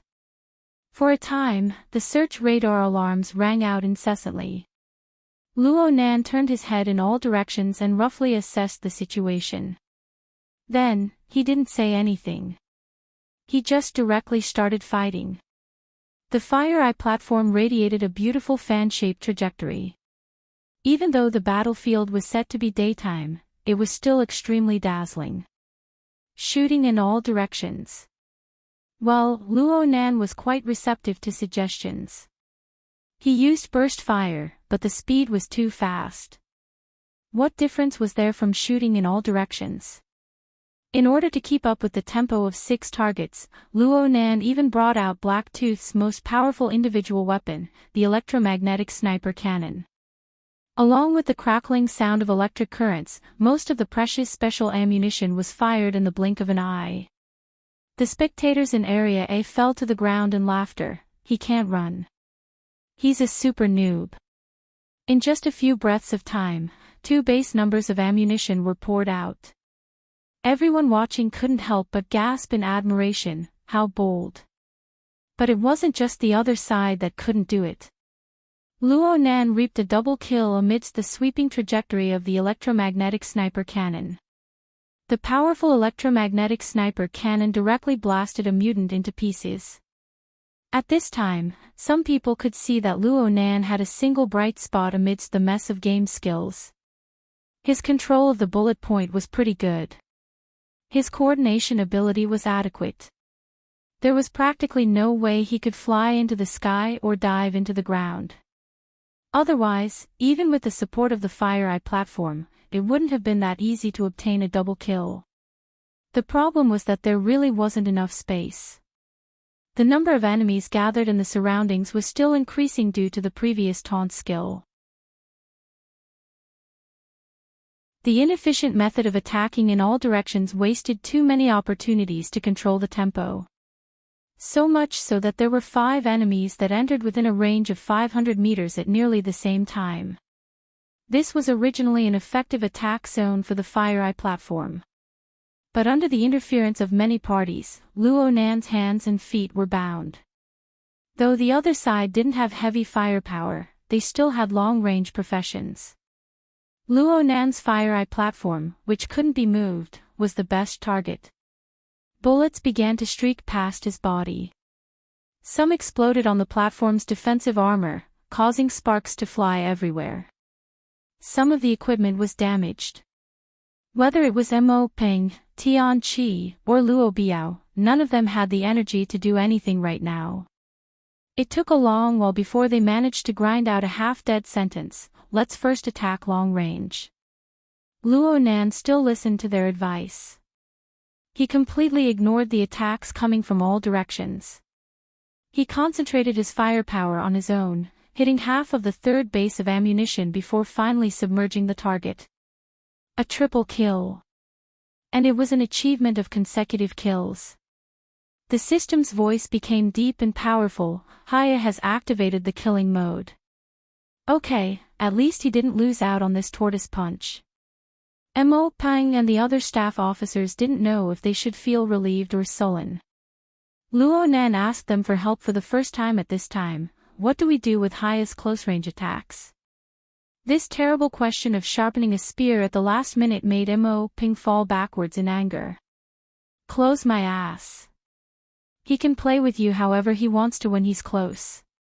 Switch targets. Hurry. Switch targets. The closest opponent was already 100 meters away from him. It was a deep blue walker. It was an exoskeleton that possessed both strength and beauty. One couldn't see the rigidity of a machine at all. The deep blue walker launched a snaking maneuver, drifting about. It was obvious that this was a veteran. The FireEye platform's radar was unable to lock onto the deep blue walker effectively.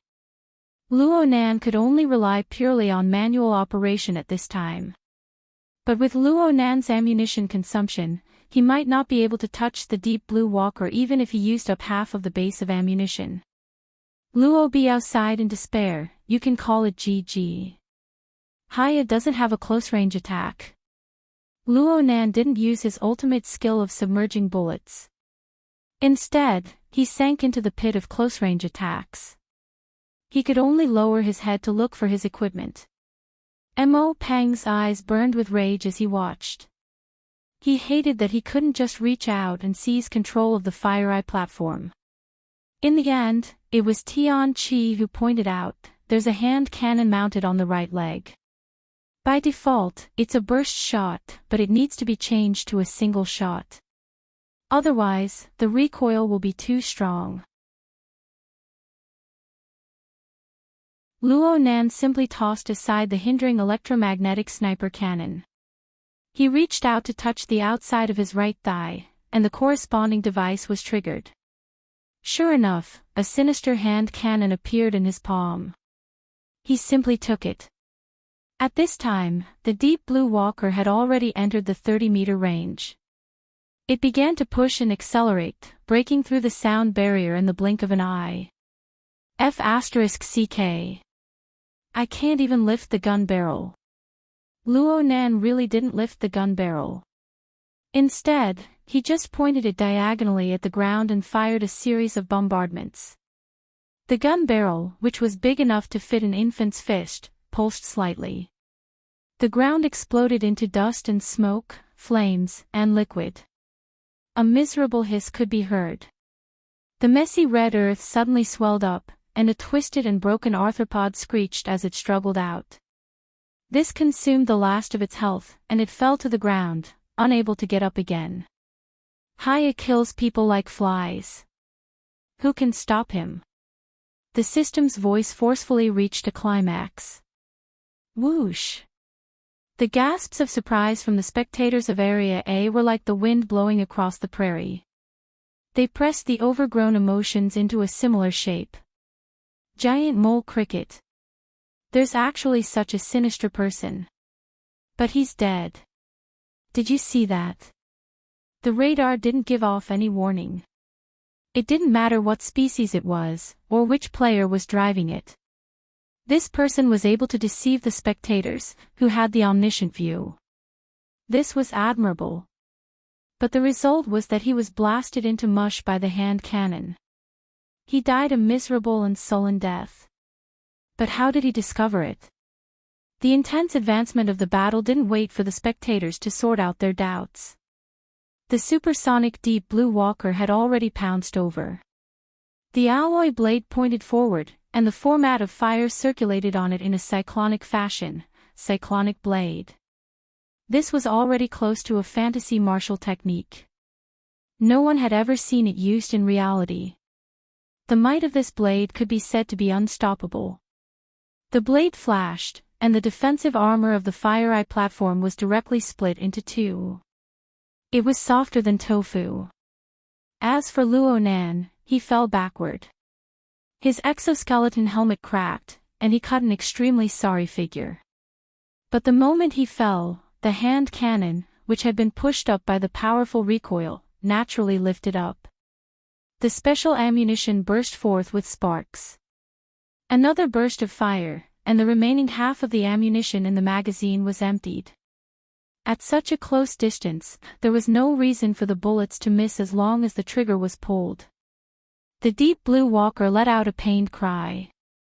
The collision at supersonic speeds was quite painful, even with the exoskeleton neutralizing the impact. Luo Nan borrowed the recoil to pull apart the distance. When he landed, he just happened to pick up the electromagnetic sniper cannon he had thrown down. He raised the gun and took aim.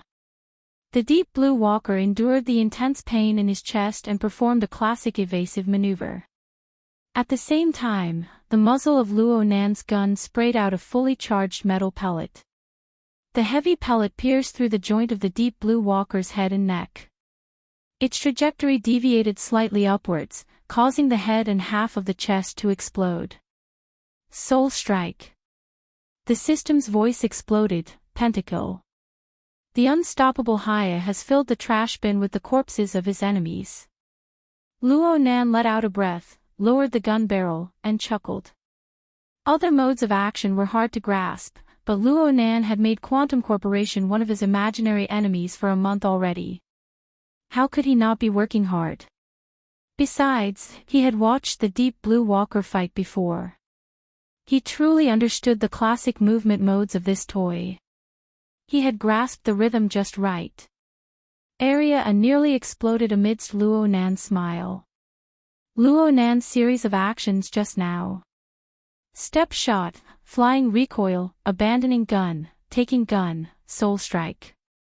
He had killed 2 people in succession within 5 or 6 seconds. Let alone Mo Pang and the others, the entire group of spectators in Area A went silent for a moment. Then they exploded, F***ck me. What's going on? Motherf***ker. We've been tricked. I'm a noob. I'm his ancestor. 5 empty spots. I didn't get a single one. The chaos in Area A didn't affect the progress of the massacre battlefield. No matter how beautiful Luo Nan's actions were, he had only killed 2 people. The following enemies couldn't see the marvelous scene. They only knew that the target was motionless and the barrage didn't start again. This gave them even more encouragement, making them rush forward with even more urgency. The FireEye platform had suffered an attack from the deep blue walker's cycle blade, and most of its functions had been crippled. It was currently undergoing self-repair with great difficulty. Luo Nan held a cumbersome electromagnetic sniper cannon in his hand. He also had an empty hand cannon. His future prospects were bleak. In just 5 seconds, another player rushed forward. He also chose the mutant species. Coincidentally, Luo Nan was quite familiar with it. It was the enormous wasp like Feng Huang. Back on ship Lanshan, Zhang Yingying had chosen this hero character at the very beginning. Luo Nan really didn't have any other choice right now, but he didn't pay any attention to the approaching threat. Instead, he whistled. This was the system's default function. It was the signal for Nubi to reload. Reload your bird's egg. Down. The player, who had victory in his grasp, announced loudly in place of the system. A dazzling blade light appeared in the next second. The player's lower back was chopped off along with the poisonous needle. It was a fatal blow. The blade light vanished, and a majestic figure wearing a minimalist exoskeleton armor stood there like a mountain. Shuai Lei had arrived. No one could see how he arrived. In a short 2 to 3 minutes, he broke through the encirclement, crossed a distance of 7 kilometers, and killed his way to Luo Nan. Shuai had already killed 3 people in the time it took to fight and run. He had silently activated his killing mode. Of the 34 people who had entered, 10 had already been eliminated. 8 of them were the results of the 2 of them. Some of the thousands of spectators even forgot to seize the opportunity to grab a seat. They watched the live broadcast in a daze. Their minds couldn't wrap around what was going on. Papercut was probably the calmest of all the spectators. From his perspective, this kind of result was only natural. Perhaps a month ago, Luo Nan's other qualities were at the level of an ordinary person, aside from his terrifying accumulation of soul strength. But as his cultivation progressed, his soul strength returned, and the imbalance between his body and soul was gradually smoothed out. He was undoubtedly in a period of rapid transformation. His absolute strength was limited by his physique. It couldn't be considered outstanding, but his endurance, balance, coordination, reaction speed, and other indicators had all exceeded the scope of an ordinary person. The foundation of a skyscraper was compared to a few simple rooms. Even if the height was about the same, their essence was completely different. Whether it was shooting randomly or wasting ammunition, Luo Nan had been observing and capturing the rhythm. Otherwise, he would have been able to kill the enemy 3 times in a row from a distance of several hundred meters. Did he really think that it was luck? This point was most evident in the instant he achieved a pentakill. Though his opponent had entered the realm of supersonic speed, their reaction speed was a light year apart. They were 2 completely different worlds. However, there was one thing that Papercut really didn't understand. He simply asked, "How did you discover that giant mole cricket?" "I sensed it." Luo Nan was calm now. He slowly reloaded through the robot dog, Nubi, and answered as if it was a matter of course. "Hee, the 6th sense of a geek. Do you want to compete with us sisters?" Mo Han mocked him mercilessly. Papercut didn't understand it so superficially. Sensed it. Luo Nan was in the virtual world, and he had received guidance. His soul strength was restrained, and layers of electronic signals were transformed. What the hell was he supposed to sense? You're tuning into the LoveLore Library YouTube channel. We're so grateful for your support, and don't forget to subscribe to join us on this incredible journey through captivating stories. Your generosity through donations truly makes a world of difference, as it's the primary source of revenue that allows me to expand and enhance this channel for you. Thank you from the bottom of my heart for being a part of this adventure.